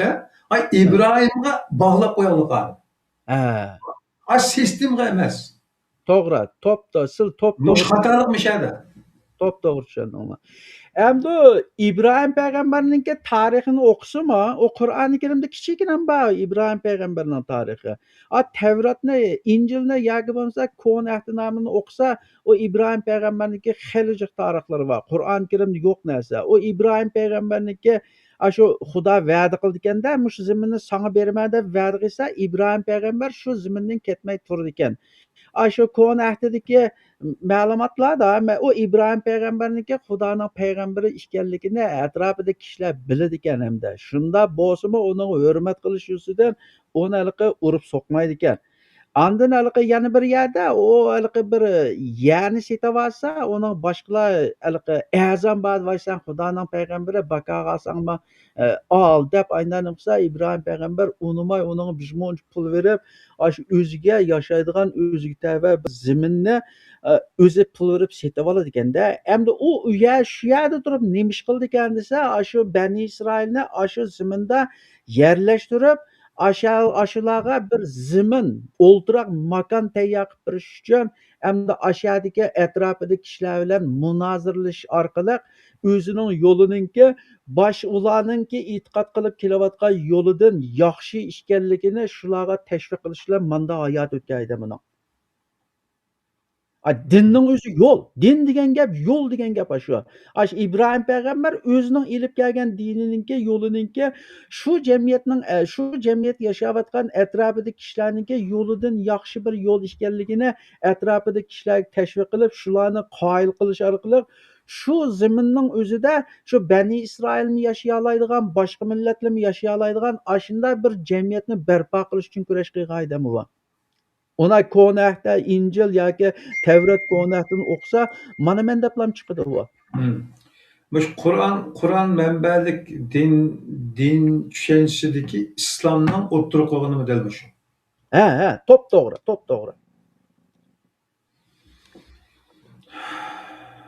Demek İbrahim'nin milleti emas, belkim İbrahim tutup mangan yol sisteminin icraatçıları bo'lgan bo'lsak, Bella 100 to'g'ri qilgan bo'ladi. shu en to'g'ri yo'l bo'ldi ekan o zaman, to'g'ri chiqqan bo'ldi ekanmiz. To'g'ri. Endi buni gapni boshqa. Endi buni endi biz İbrahim payg'ambardan o'rganmasakmi, bizning ishimizda bo'lib ekanmi? Mushunda bir odam desa, aynan O'g'iz Xaqonniki tutib mangan yo'li shu emasmi? Ya her kavme nispeten şu kavminin lideri yani muş yolunu tutkanға okşaydı ekan. Fakat adaleti sistemisideki adalet, beraberlik qatarlıq şu ortak hemmeydeki insanlık beraberlikine kapalet yıkılgan sisteminden çıkarılgan bolsa muşunun hemmesi okşarken hazır. Mesela Mongolluğa nispeten Çingiz Han. Çingiz Han onu başka. Çingiz Han onu başqasındanmida shu O'g'iz Xaqonlardan shu ecdatlardan miras ilib kelgan shu ideya shu yo'l bo'yicha shu yer keldi. Masalan, yani Müşiyada yana bir takım içkileşke to'g'ri keldi. Asli takım bir inchiki yer ketyapmiz. İslam o'ttirib qo'yayotgan sistemaning o'ziga toza yaxshi diqqat qilib komplekt, ya'ni butun cho'ng surat holatida qaragan vaqtimizda bir jo'grafiyani asos qilib yashayotgan insonlar to'plumining dini, aqida tushunchasi, e'tiqodi, irqi, tili, kulturi, yana bilmasa hech narsani chetga qaqmasdan, birisini ko'tarib, birisini tushirmasdan, hammasining birisi birisiga assimilyatsiya bo'lish shart qilinmasdan, barobar teng huquqda, barobarlik asosida inoq, ittifoq, adolatli bir sistema barpo qilish islom kino shu. To'g'ri, to'g'ri. To'g'ri. Hamda shu adolatlik sistemaga ma'qul bo'lib, chunki bu ilohiy sistema-da. Shu adolatli sistemaga ma'qul bo'lib, shuning bo'ysunib yashagandan batamamiz musulmon. Musulmon, ha, shuni musulmon bo'ldi. Batamamiz musulmon. Hamda haqiqatan ichinishlar hamda biz hamda bu jihatda o'qimaymiz, o'rganmaymiz. Tariximizni bilmaganligimiz uchun boshqalarniki ozdirib ketishi bilan shuninkini rost o'xshaydi deb eng cho'ng ezib ketgan millat boshqalar ham jiq ezib ketganda, lekin ular silishtirgan chog'da ichinishliq ziyon tortganlar biz. Ichinishliq ziyon tortganlar biz. Boshqalar har holda o'zini saqlab qoldi, yo zaminini saqlab qoldi. Hech bo'lmaganda xo'rlikchi azoblardan, masxaralik azoblardan qutulib qoldi. Lekin biz Uyg'urlarcha desa, biz shu yo'lni xato manganligimiz uchunliki shu xo'rlikchi, masxaralik azobning hammasi bizga tushdi. Bizdan boshqa kimni 21-asrda kamp solab qo'ydi? Yevropada Yahudilarni solab qo'ygan bo'lsa, ular shu yo'lni xato manganda. Vatanni ko'radigan kinolarimiz bor, urush va eslamalar deydigan bir ko'p qismli kino bor. Shu Germaniyada juvishlarni solab qo'yib, gaz besib o'tirib, shu kuydirib o'tirib, kunlarini o'rmon sitqa. Shuning hammasi nimasi? Juvishlar yo'lni xato mangan. Ular shu Xudo bergan kitobga unamay, shu o'zlari o'ydirib chiqqan Talmud, Mishna deydigan narsalar bilan yili sotsializmni, yili kapitalizmni shunday bir yo'llarni yasab chiqib, shu atrofidagi kishilar jazoni xo'liq qilib, shu oz berib jiqilib, shunday qilganlik uchun eng oxirida Gitler qarshi bu butunlay boshqa bir yoqqa ketayotgan, shuning bilan buning cheklim qo'yish kerak deb hammasi yig'ishtirib bo'lgan qirg'inchilikniki asosiy sababi shu. Bo'lmasa nima boshqalarni tutib solamaydi? Jivishlarni ham tutiblar. Alniki ko'tarib kelgan idisiya Xudo tushirgan ta'limotlarniki sirtida. Chunki agar Tavrotning o'zidan bo'lgan bo'lsa, u boshqa gap bo'ldi. Lekin ular xuddi mana Muhammad Ali'niki 6 hadis kitobiga o'xshash, shu jivishlarning Talmud va Mishna deydigan hadis kitoblari bor. Ular shuni ig'zoki bayon deydi, o'ralchi hadishan, shu hadislarga amal qilib, Xudoning kitobini ayon tashlab qo'yib, shu hadislardan o'zlariga bir yo'l topib, shu yo'l orqali ular yaxshilik yetimiz deb jamiyatni buzg'unchilik qilganda, shuni ular Nanzakim oyog'idan Gitler ayon tarafdan chiqib, yo'lni yig'ishtirdi. Hamda uning ichida har millatning ichida hamda ezib kes to'g'ri yo'lga boshlaydigan ishlar boshlamchilar chiqib turdi. Hamda hozir u nima shunday qilmaydi bo'lsa, hamda balki buni yongan bo'lishi kerak. Biz o'zimizga olsak, agar bizmi shu bo'limiz O'g'iz Xaqonningki shu aqida ta'limotlarini bizmi ching tutib, bizmi shu O'g'iz Xaqonni hamda shu millati Ibrohimni qilgandek turklarninki bosh oti sifatida shuning ilib kelgan ta'limotlari o'ttirib qo'ygan yo'l bilan mangan bo'lsak, bizmi ma'kun qolmaydi. Turklar Mishada biz xato qildi, da'vatqonlarning xatoligini takrorlaydigan bir inchik nuqta, ta'kidli nuqtada. Bu nima desa, ya'ni O'g'iz Xaqonni yoki palonchi, pistonchini ko'tarib chiqishimizning hojati yo'q. Bu yerda ismlarning hammasi o'ladigan, ketadigan. Ammo tutishlik narsa, biz tutadigan narsa nima ekan desa, agar insondek yashayman desang, agar bir toplumning ichida insondek yashayman desang, vala tamutunna illa va antum muslimun. Shunaqmi? to'g'ri. Faqat musulmon bo'lgan holda o'langlar. Musulmon kim bo'ldi? Islomni barpo qiluvchi bo'ldi. To'g'ri. Islom nima bo'ldi? Islom bir yerda yashagan, bir jo'grafiyani asos yashagan to'plumning hür, adalet, baravarlik, inanlık asasidagi bir sistem bo'ldi. To'p-to'g'ri, to'p-to'g'ri. Muşular bo'lgan ekan, mushuni asos qilishimiz kerak ekan. İbrahimni tuttursin, Muhammadni tuttursin, İsa'ni tuttursin, tuttursin. Bizga o'g'itib bo'libdi. Qur'onda chiqib bo'libdi bucha.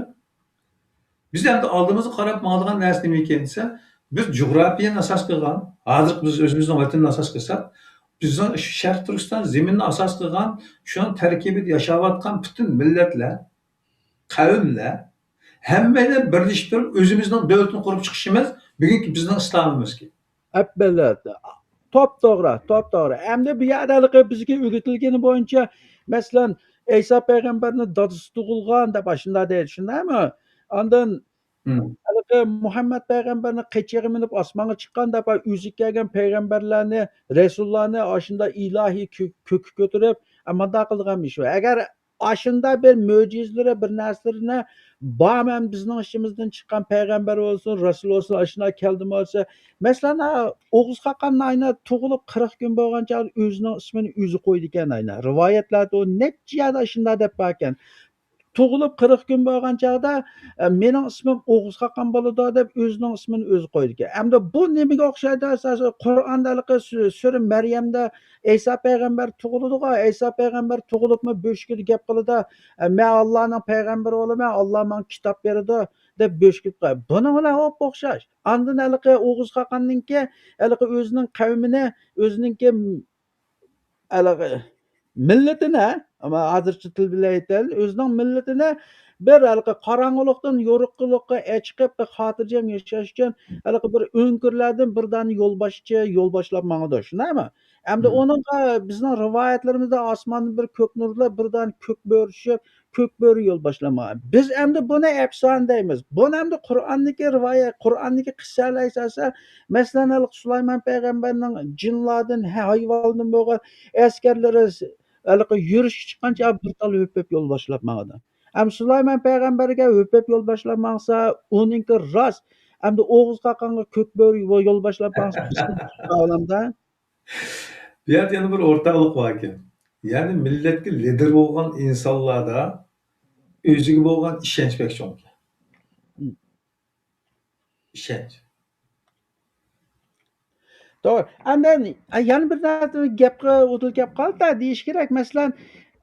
Masalan, O'g'iz Xaqonmi men Uyg'urning Xaqoniman dedi. Xuddi bu nima gap desa, Qur'oni Karimda Ibrohim payg'ambar sizlarni musulmon atida, sizlarni va bundan burunqilarni musulmon atida deganga o'xshash O'g'iz Xaqonmi Uyg'ur dedi. Hamda shunga o'xshash Ibrohimning yo'liga ergashganlar Hazma Arabcha musulmon bo'lgan bo'lsa, balkim O'g'iz Xaqonningki yo'liga ergashganlarning hammasi Uyg'ur bo'lishi kerak. Uyg'ur degan shu musulmonlar Uyg'urcha tarjima qilish shu ma'no chiqadi shu.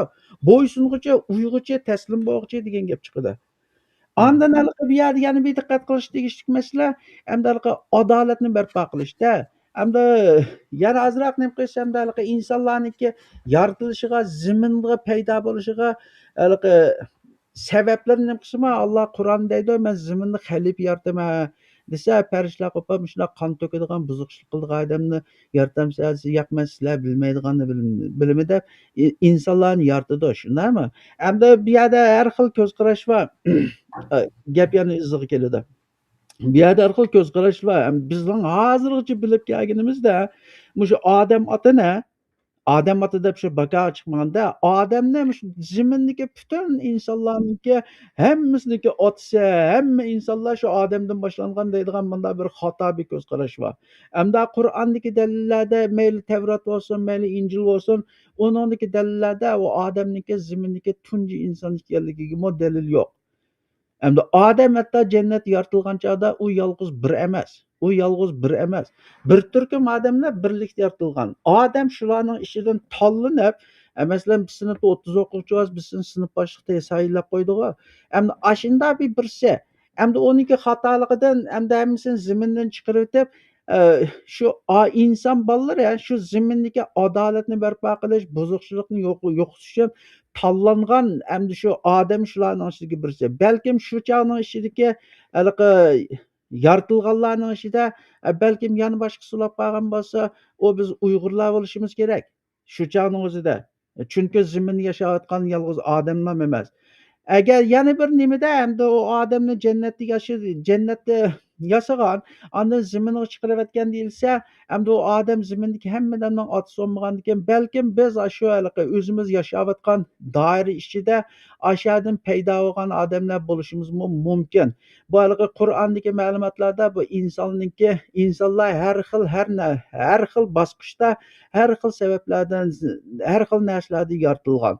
U yolg'iz birlikka odamdan hamma inson paydo bo'lgan deganga to'liq dalil yo'q. Agar shunday bo'lgan bo'lsa, balkim shu o'g'iz qaqallar ham shu odam bilan birga jannatdan chiqqanlarniki avlod bo'lishi mumkin. Yoki bo'lmasa, mushu ziminda Xudo zimindan undirib chiqqan shu insonlarning ichidagi shunday buyuk kishilardan biri bo'lishi mumkin. Bu ham maqsad nima desa, ziminga adolatni barpo qilish uchun. Adolatni barpo qilish uchun.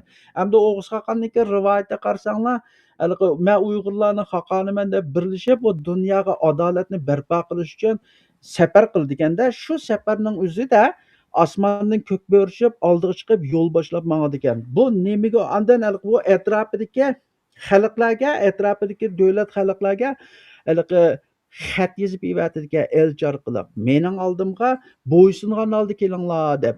Bu gapi nimaga o'xshaydi desa, shu sur namilda Sulaymon payg'ambarning qissasi bor. Sulaymon payg'ambar ashuna butun askarlar bilan lashkar tortib yo'lga chiqqan chog'da atrofidagilarga umi xat evatadi. Masalan, Öpöpni ibadatayna. Öpöp dep keldi aldımızda şunda bir ayal varken quyoshga ibodat qildi ekansa, Sulaymon payg'ambar uning bergan xatida mening oldimga musulmon bo'lib kelsin deb manda deb gappa.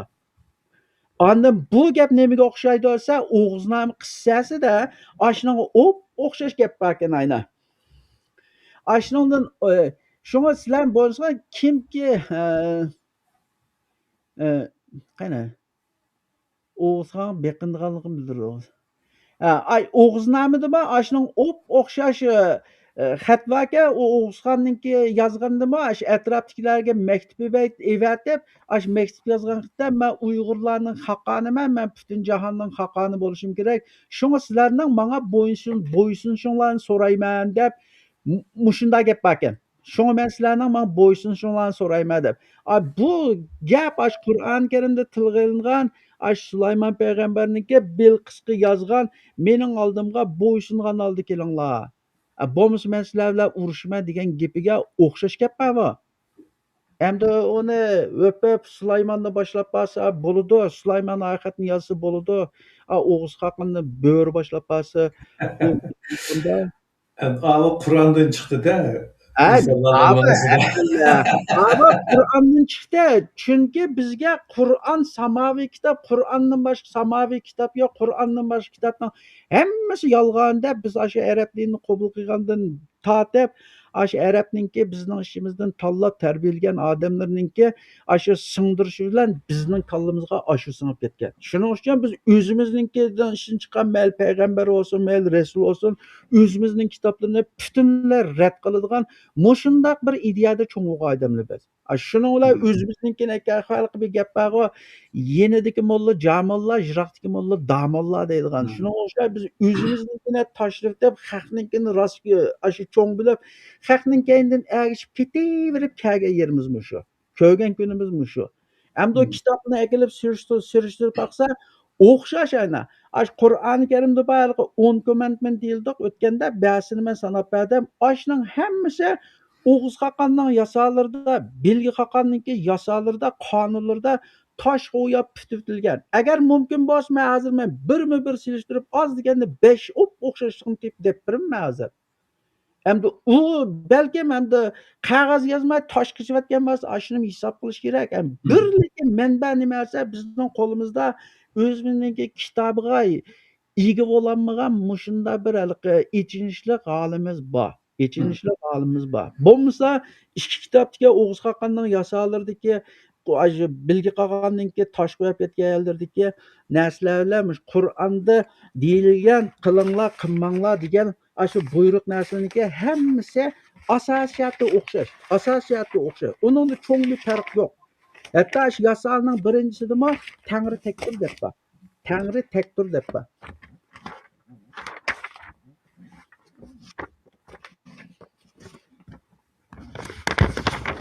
Ha mana. Bir ikkisini ko'rib boqamda. Bo'ldi. Mana ash yasaniki ya qonun degan shu. Shu din degan qonun degan shu. Masalan, Sur Yusufdimi, haliqi Yusuf uksiniki tog'rig'i kemchanni tiqib qo'yib, haliqi nim qilgan chog'da Xudo ko'rsatgan yo'lda ashuni haliqi Yusuf podshoning dini bo'yicha Yusuf ukisini ilib qololmaydi deb Qur'oni Karimda oyat bor. Podshoning bu dini emas, shu podshoning qonuni bu. Bir narsani qilish qilmaslik qonunning belgilamasi bo'lishindami ya ashadimi podshohniki qonunini Tangri kitobida din deb olgan. Mana birinchi moddasida Tangri yaratgan takdir deydi. Bu Qur'onniki la ilaha illalloh bilan o'xshash gap. Undan keyin yana birisida ona baba ota onaga ta'zim hurmat ko'rsatilajak deb mandalab mushu dinning bir qismi. Andan Qur'onnimi buni yüz tasdiqlaydi. Qur'onda Tangri ashu o'ziga sherik keltirmay ibodat qilishdan boshqalar insonlarni buyurgan eng chong ish ota-onani yaxshilik qil degan. Ota-onani yaxshilik qil degan. Bu mana bizning qonunlarimizda bor ekan. Uni faxrlanib desak bo'ldiki, men ham chet elda yashayotgan 25-26 yil bo'ldi. Men mush Uyg'urlardek, Turklardek o'ziniki ota-onasini hurmatlaydigan, izzatlaydigan manda bir millatni men boshqa yerda ko'rib boqmadim. Manda millatni men boshqa yerda ko'rib boqmadim. Bizda burundan tortib shu diniy e'tiqodimizga, vujudimizga singib ketganligi uchun biz boshqa millatdan beklab ota-onamizni hurmatlaymiz. Cho'ng bo'lsa-mi tashlab etmay boqamiz biz. Ma boshqa yer nima ish qildi ekansa, ota-onasi cho'ng bo'lsinligi, avachilik deb qiyirlar santariyasiga olib qo'ydigan manda ish. Ondan keyin Xitoyning tarixi nima bo'lsa, ota-onasi cho'nglab, o'zining oshini o'zi chiqamiz, yuzib olib, tog'ning ortiga ichirib yirtqichlar manda ish va biz Turklarda yoki bo'lmasa Uyg'urlarda oshna ashman biz xiyolimizni keltirmaymiz uni. Demak, bu bizdagi qadimdan tortib, ajdodimizdan tortib davomlashib kelayotgan bir diniy e'tiqodninki bizda ifodalanishi bu. Bakan kelib qolgan narsa emas bu. Ondan keyin o'g'illi qilganlar shu molning hisobida o'tajak deydigan mushum bir qonunga Qur'oni Karimdami bunni kesganning burni kesildi, qo'lni kesganning qo'li kesildi deb shuning hammasi shu diniy Qur'oni Karimda yozilgan. Mana endi hech kimdan ustun emas, qorning qizildan yoki qizilning oqdan uningki cho'ng farq yo'q deb bu Qur'oni Karimdagi Allah'na biz sizlarni har xil har ummat qildik. Allohning dargohida eng taqvodorlaringlar, eng ustunlaringlardir degan oyatlar o'xsha Uyg'urcha tarjima qilsa shunday ma'nosi chiqadi. Faqat uning yozg'ini arabcha. Ana yana birisida bilmaganni bildim demaysa deb bumi shu diniy qoidaning birisi ekan. Bu nimaga to'g'ri kelsa Qur'oni Karimda sura Isroning 36-oyati qo'ydaymi? Va la taqif ma laysa laka bihi ilmun degan. Sen bilmagan narsanga ergashma deganga mushu to'g'ri keldi mana. Bilmaganni bildim demaysa. Andan shu oyatning oxiridami qiyomat kuni sen ko'rganingdan, anglag'iningdan, hatto qalbingning kechganingdan savol so'roq qilinsa deb shunday deb bor. Andan boshqalarning aybini ko'chilama, yo'lda mangsang mag'rurlanib mangma degan shuning hammasi Qur'oni Karimda bor. Shu 10 farmonninki shu kengaytirilgan nimasi sura Isroda bor. Shuningdami Qur'onning o'zida yo'lda mangsang muloyimlik bilan mang, unda g'odiyib mangma, har qancha g'odaysangmi egizlikda toqqa yetolmaysa deb Qur'oni Karimda shular degan bor. Buning hammasi bizning shu qadimdan qolgan miros olgan diniy e'tiqodlarimizningki bizdagi namoyandasi qoldi. Biz faqatliki mushu narsalarni shu o'zimizninkini to'namaylikka xalqninkini meningsab yendiki molla jamolla ijroqdagi damolla deb xalqning kendidan ergishib bilan ketib andan oqibat qilib qolgan kunimiz mushu. Oqibatga qilib qolgan kunimiz mushu. Hali kallomu nima keldi desa, agar Alloh buyurgan din, islom atalgan muqimlashdi oxirgi Qur'ondagi ifodada, Qur'ondan bergan ifodasiga. İslamni bir binoga o'xshatsak, qurilish, yo'g'on bir qurilishga.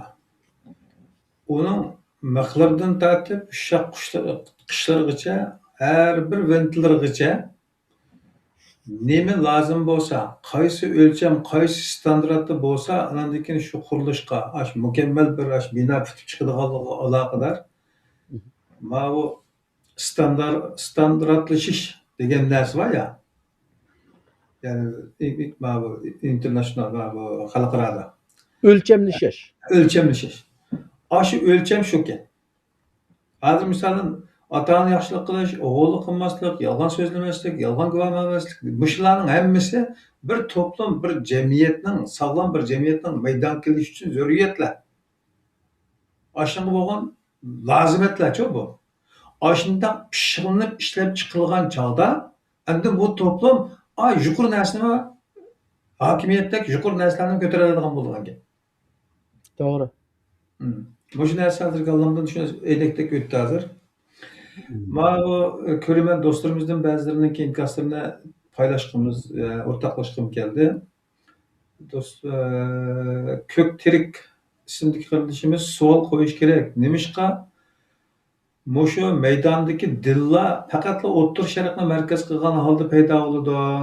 Ayni davrda dunyoning boshqa yerlarida shu Xudo yaratgan insonlar bor tursa, ularga tengsizlik bo'lmamdi.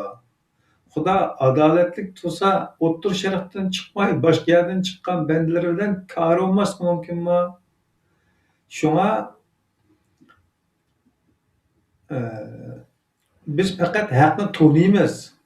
Biz haqni taniymiz, haqni Tangrini taniymiz. O İbrahim, Musa, Muhammedga o'xshash bizningmi shundoqla insonlarimiz, shundan o'xshash insonlarimiz bo'lmasligi mumkinmi? deb bir savol tashlabdi-da.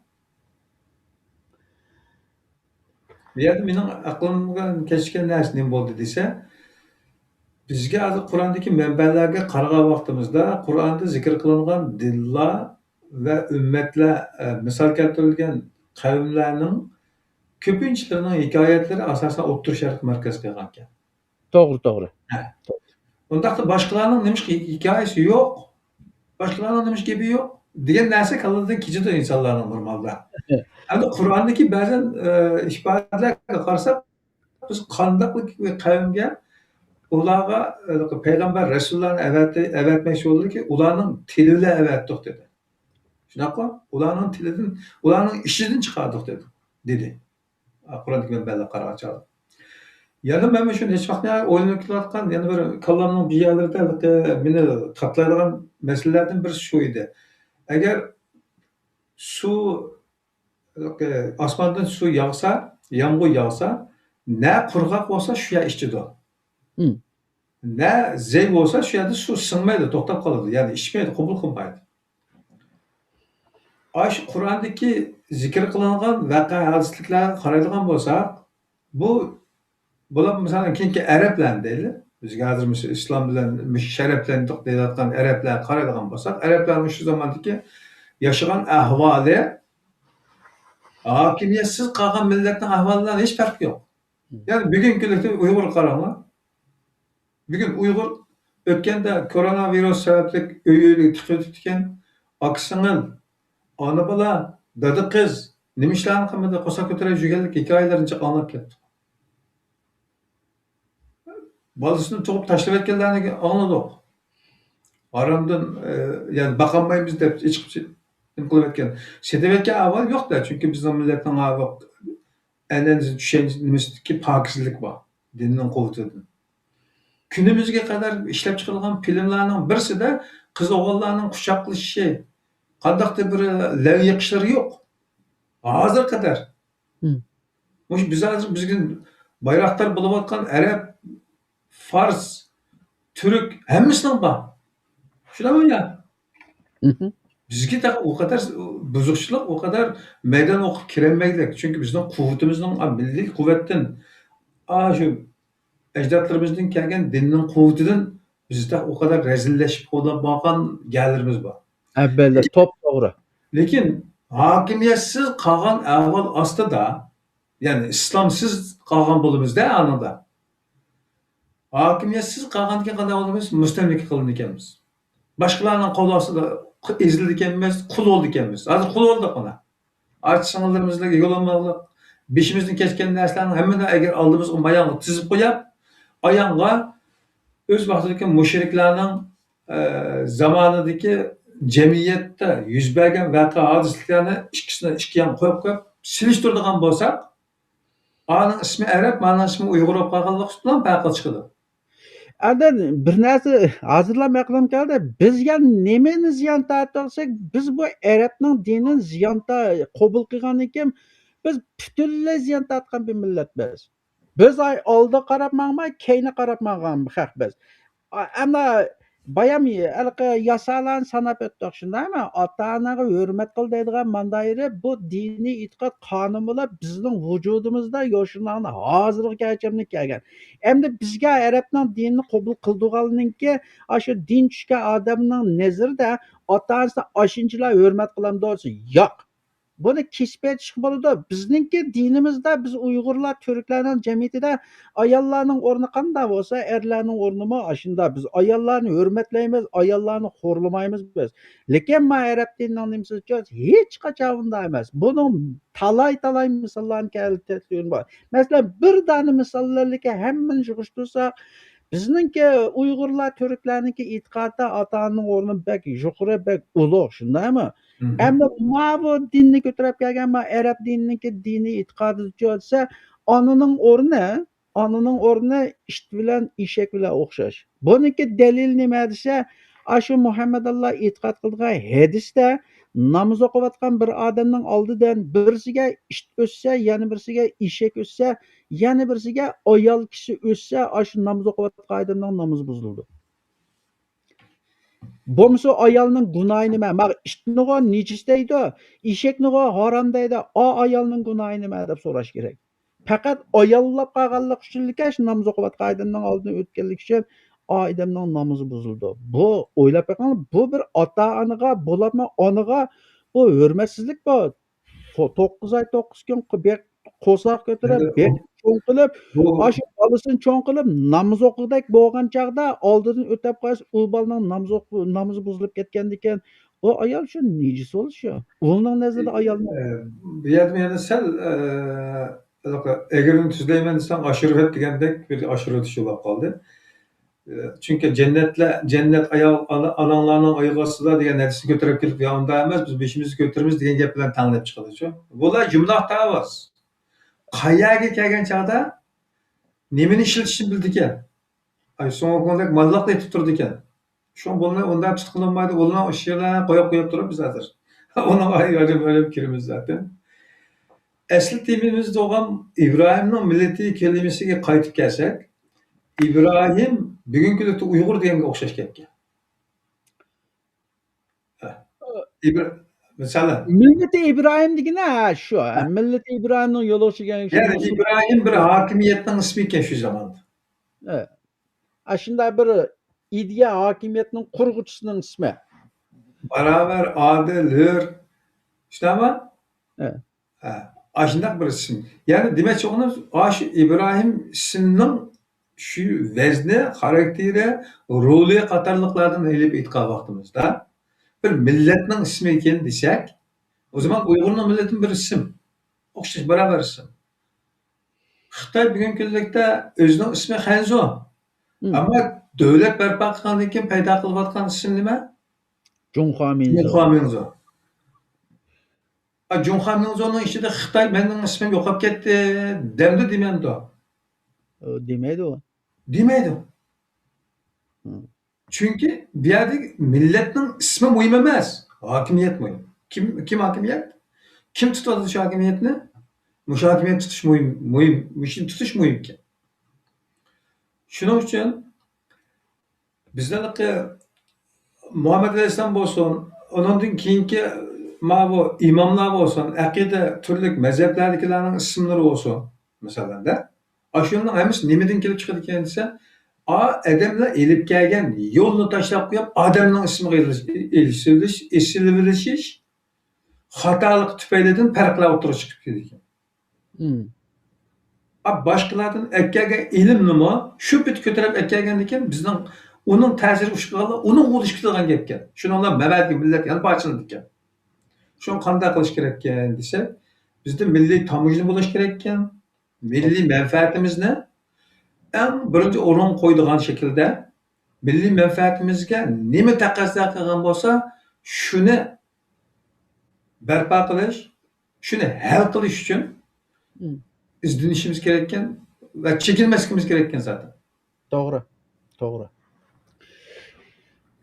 Mushuni Endi degandim men, mushu Qur'on manbalik din tushunchasidan keyin butun ash bayonlarga qarasam, insonni yolg'iz yashaolmaydiganligi, bir to'plum ichida ijtimoiy maxluq shaklda yashaydigan bo'lganligi tufaylidan o'zi yashayotgan oila, jamiyat, shahar va atlab kelsak davlatga qadar, ya'ni o'zi ta'sir ko'rsatadigan doirada mushu adolatni, inoqlikni, barobarlikni islom ko'rsatgan. İslamda bo'lish tegishli deb qaralgan bir hokimiyatda bo'lish tegishli bo'lgan butun omillarning hammasini mujassam qilgan bir sistemada yashashga buyurilib ekanmiz. Doğru. Doğru. Endi haligi ummat degan so'zni ko'rsak, hamda biz haligi Evet. Muhammadning ummatibiz deb shunday deb vaqirab jaqirab yuribmiz-ku. Endi ummat degan so'z nima desa, shu millat abikum, millat Ibrohimga o'xshash, shunda Ibrohimninki paydo qilgan tiklagan yo'lida yoki bo'lmasan qurgan sistem yoki hokimiyatining o'zida hokimiyatni cho'rgan holda shuning uchun ham kurash qildigan odamlar Qur'oni Karimning o'zida ummat degan. Qur'oni Karimning o'zida ummat degan. Biz endi shu Qur'oni Karimninki talabi bo'yicha ummat bo'lamiz desak, shu O'g'iz Xaqonninki ummati bo'lsak, biz O'g'iz Xaqonning ummati bo'lib, shu O'g'iz Xaqonninki o'ttirib qo'ygan ta'limotlari, ideyasi, shularni meningsa biz shu orqali mangsak, shuning bilan biz to'g'ri qilgan bo'lamiz. Endi hozir biz Muhammadning ummati bo'lsa, Qur'oni Karimdagi oyatlarniki aniq hukmi bilan onun hech qanday mikisimi yo'q. Biz Muhammadning ummati emas. Chunki biz uning tilini bilmaymiz. Qur'oni Karimdagi kelgan ummat ideologiya jihatda, til jihatda, madaniyat, urf-odat jihatda o'rtoqlikqa ega, ondan ma'lum bir ideyani, masalan, Ibrohimninki ideyasini shuni cho'rdab mangan, shuning uchun kurash qilgan odamlar bu ummat bo'ladi bu. Masalan, uning Musoning qavmining ishidimi? Musoning qavmining ishidimi? Musoning shu qavmining ishidimi? Ayrim bir ummat bo'lgan. Qani.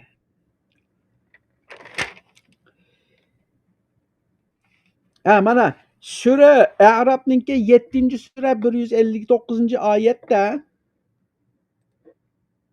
ich bilan o'qiydi. 7-sura sura A'rof 157-oyatida. 159 ekan. 159. Ve kavmi Musa ummetun yahduna bil haqqi ve bihi ya'dilun deydi. Musa'nın kavminin içinde haq bilan to'g'ri yo'l boshlaydigan, haq bilan to'g'ri hukm qiladigan bir jamoat bor deydi. Jamoati ummat deb olgan gap aynan. Musa'nın kavminin içinde, qavm degan bir to'plumning ichidami, shunda haq bilan kishilarni haqqa da'vat qiladigan bir ummat bor deydi. Ummat degan bir to'plumning ichida bo'ladi. Endi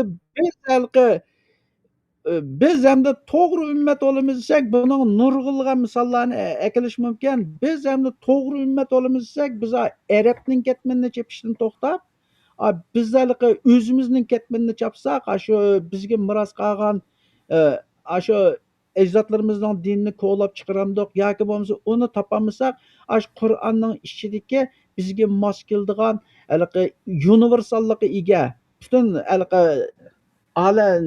ko'pchilikka oid universallikqa ega ommabop nimalar bor, buyruqlar, farmonlar bor, qonunlar bor. Shuningga amal qilib, shuning uchun kurash qilsak, undan keyin biz to'g'ri ummat bo'lgan bo'lamiz, to'g'ri qilgan bo'lamiz. Lekin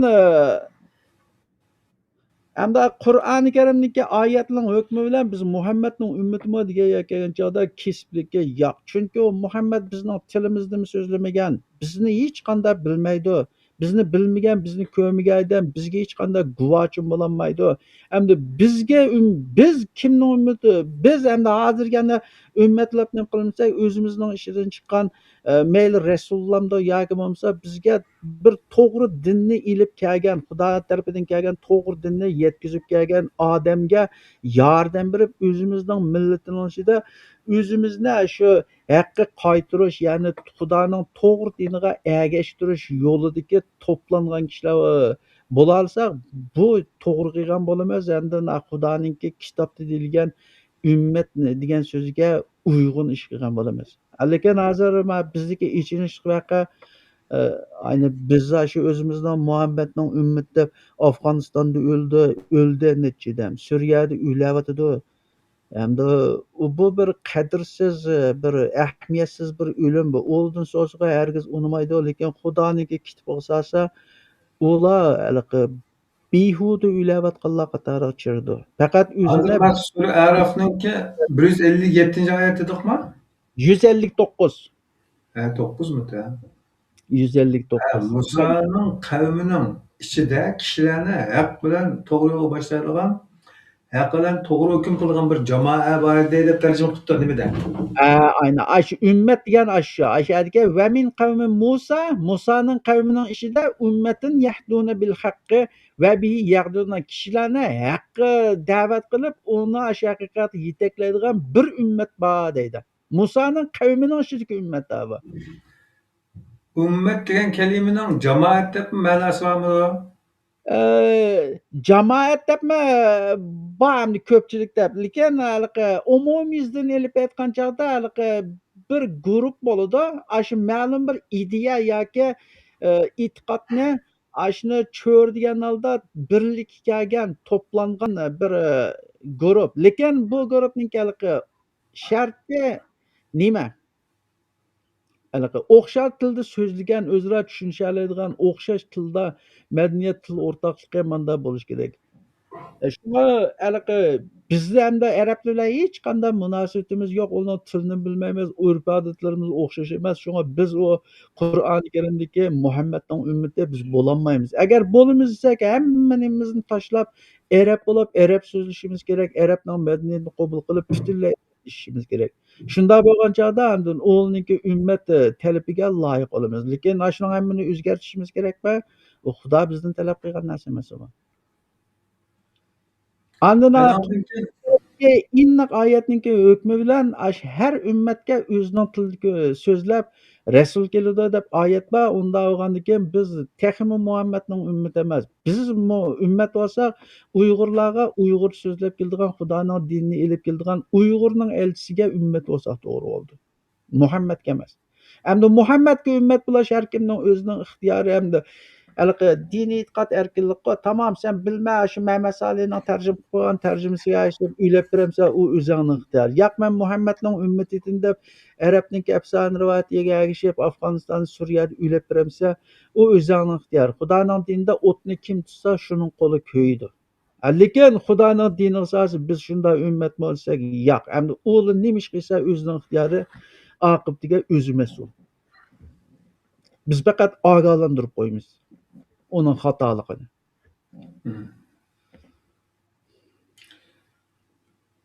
Vaqt sal uzra ketib qoldi bugun. Ma ummat haqida yana bir lug'at ma'nosini biroz izlanib boqsak bo'ladi.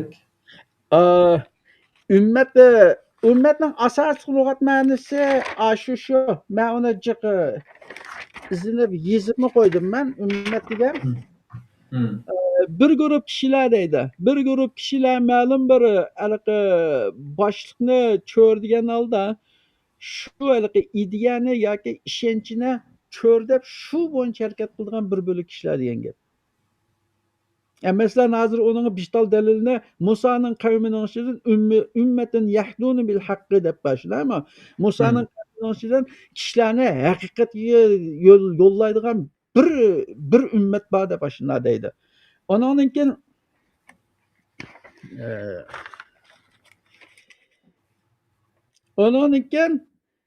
shu suraninki yana oxirida, shu 7-surning 164-oyatida yana shunday deb keladi.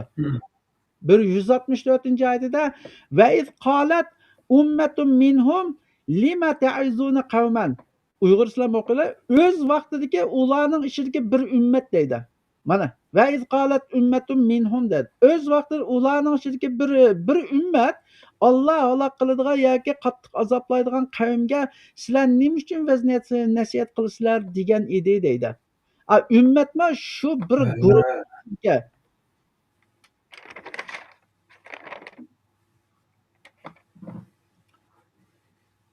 Tamam. Endi yeshildi. Onun için Tahlil. yana bu ümmet degan shu har dinning ichida shu dinninki ilib kelgan ta'limotlarni shu kishilarga yetkazadigan yoki bo'lmasa kishilarning to'g'ri xatoni ayrishiga yordamlashib to'g'risiga belgilab qo'yadigan shunday kishilar shu guruhning ichidagi ummatlar. Ahli kitobning ichida shundoq bir ummat bor deydi. Sura Ali İmran ya'ni 3-suraningki 113-oyatida.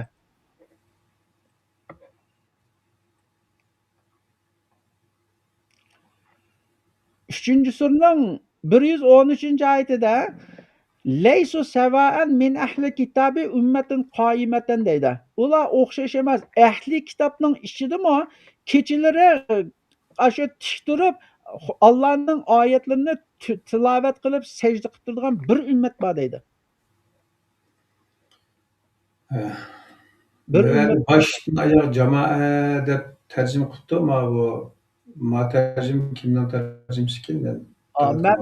Mehmet Salihning tarjimasi ishonchlik emas.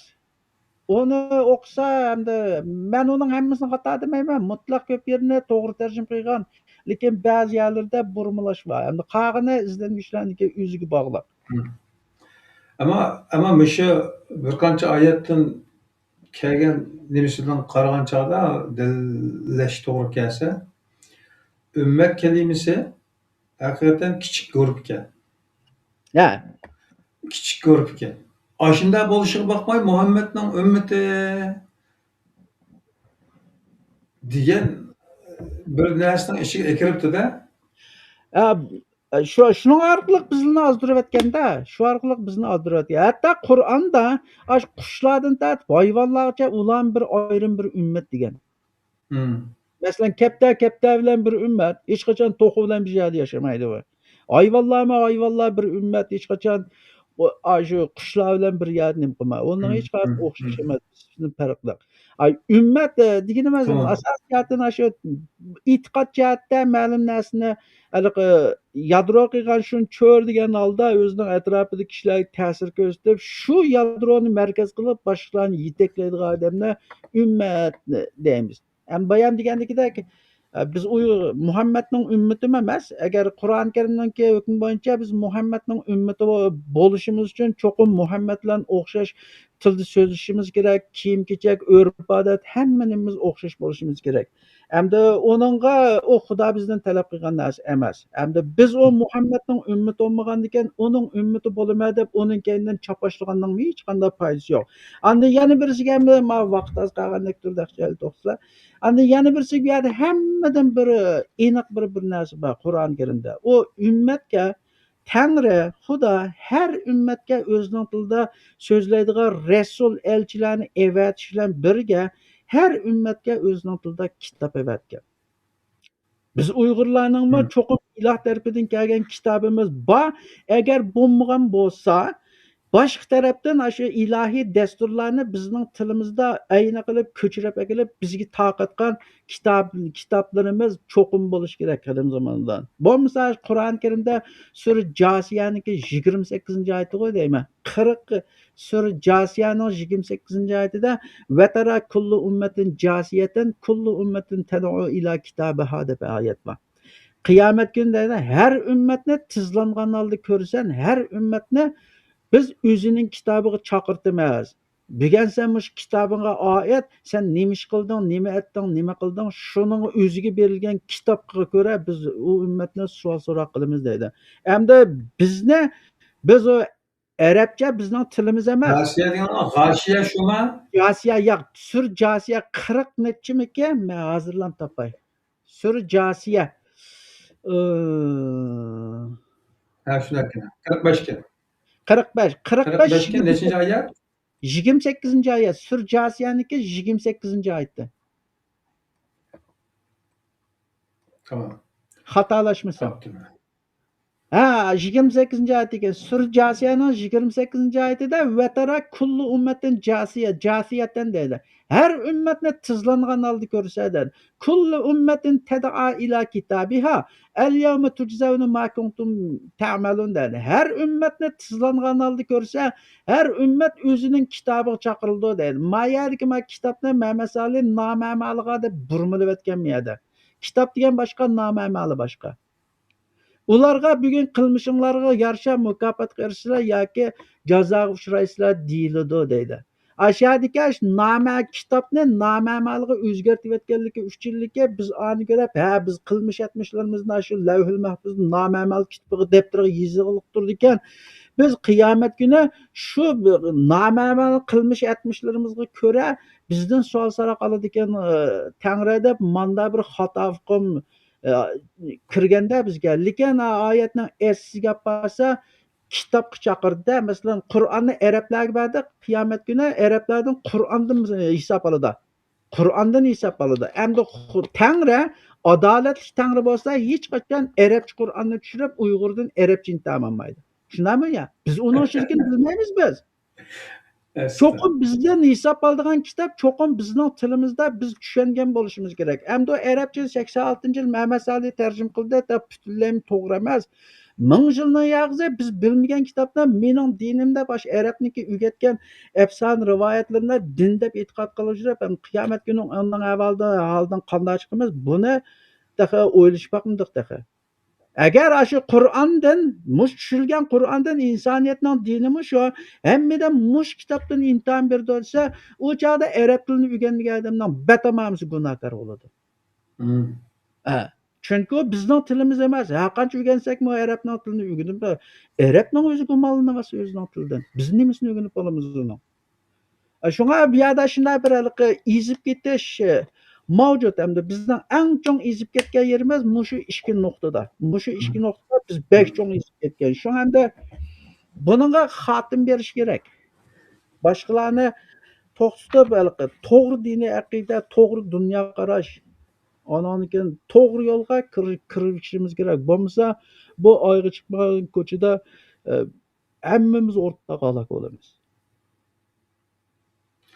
Aynen. Tamam, tushunishga oldu. Bugün asli tiyim bo'langan Uyg'urlar Muhammadning ummatimi, İbrahimning millatimi degan savolga javob har ikkisiga yo'q bo'ldi. Tamam.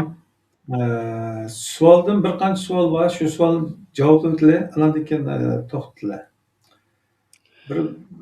Bir birodarimiz ko'rilman do'stimiz so'rabdi. Zamonimizda Qur'ondagi İbrahimning yo'lida to'g'ri menib tinch baxt yashayotgan biror millat yoki davlat bormi debdi. Bu izlaniladi. Başqadan bir raqam men topolmadim uni. Bugungi mushu zamonimizda biz yashayotgan mushu dunyoda hozir İbrahimning Qur'onda ko'rsatilgan İbrahimning yo'lidagi ashta to'g'ri yo'lda tinch xotirjam menayotgan baxt yashayotgan biror ya bormi millat yoki davlat bormi dedi. Bir yig'iz gap bilan kesibes yo'q. Yo'q. Bo'lmasa bu yerda bor deb ko'rsatsin. Afg'onistonni ko'rsatamda? Abduqodir Turpan. İbrahimning avlodlari bo'lgan Isroiliyani ko'rsatamda? Shu hozir shu o'lchamga tirnoq to'xtag'adigan yeri yo'q. Faqat moddalar tepiladi. Falan ish to'g'ri, piston ish xato. Anda komplet tepilmaydi. Tamam endi biz hozirgacha hech joydan unda bir narsa ko'rmagandan keyin biz cho'qim o'zimizga qaytib biz haqninki qachon qurib turdi, biz haq qurib turibmiz deb haqning ketmini chopganning o'rniga bizning o'zimizning zaminimiz va vatanimiz va tariximiz va tilimiz va hammanimiz bo'lgandan keyin biz bunda bir jamiyatni qurish uchun biz o'zimizniki kurash qilishimiz kerak. Hmm. Biz özümüzniki köreş qilib, nima uchun vatanimizni qaytarilib shu Ibrohimning millati Ibrohim ilib kelgan narsani o'zimizniki zaminni to'g'zab yo ashad erkin azadi baxtiyor yasaq buning nimasi xato? Ajdodlarimiz shunday yashayotgan ayni Wang Yandeniki Uyg'urlar zaminiga sayohat degan hammani deb qo'yapti. Uningdan cho'ng baxt saodatlik bo'lamda? Hmm. Xo'sh. Tangri bizga biz bilmaydigan arab, yahudi va boshqa yunoncha vahiy yetkazsa biz uni qanday tushunamiz? Tushunolmaymiz. Tushunolmaymiz. Tangrining biz Uyg'urlarga Uyg'urcha vahiy ato qilganligini e'tirof qilish bilish tegishli zarur qadamdir deb Abduqodir Turpan o'zining ko'z qarashini qo'shib qo'yapti. Endi yana bir savolga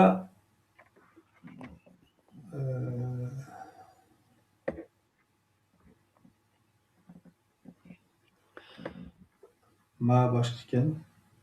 Ben yuqorida tepsida bir savolni atlab ketib qoldik. Shuni men eslatib o'tdilar. Andan keyin bu yerdan savol ekan. Mush savol to'liq javoblanmadan gap boshqa ketib qoldi. Qaysi ekan buda bir eslatdinglar?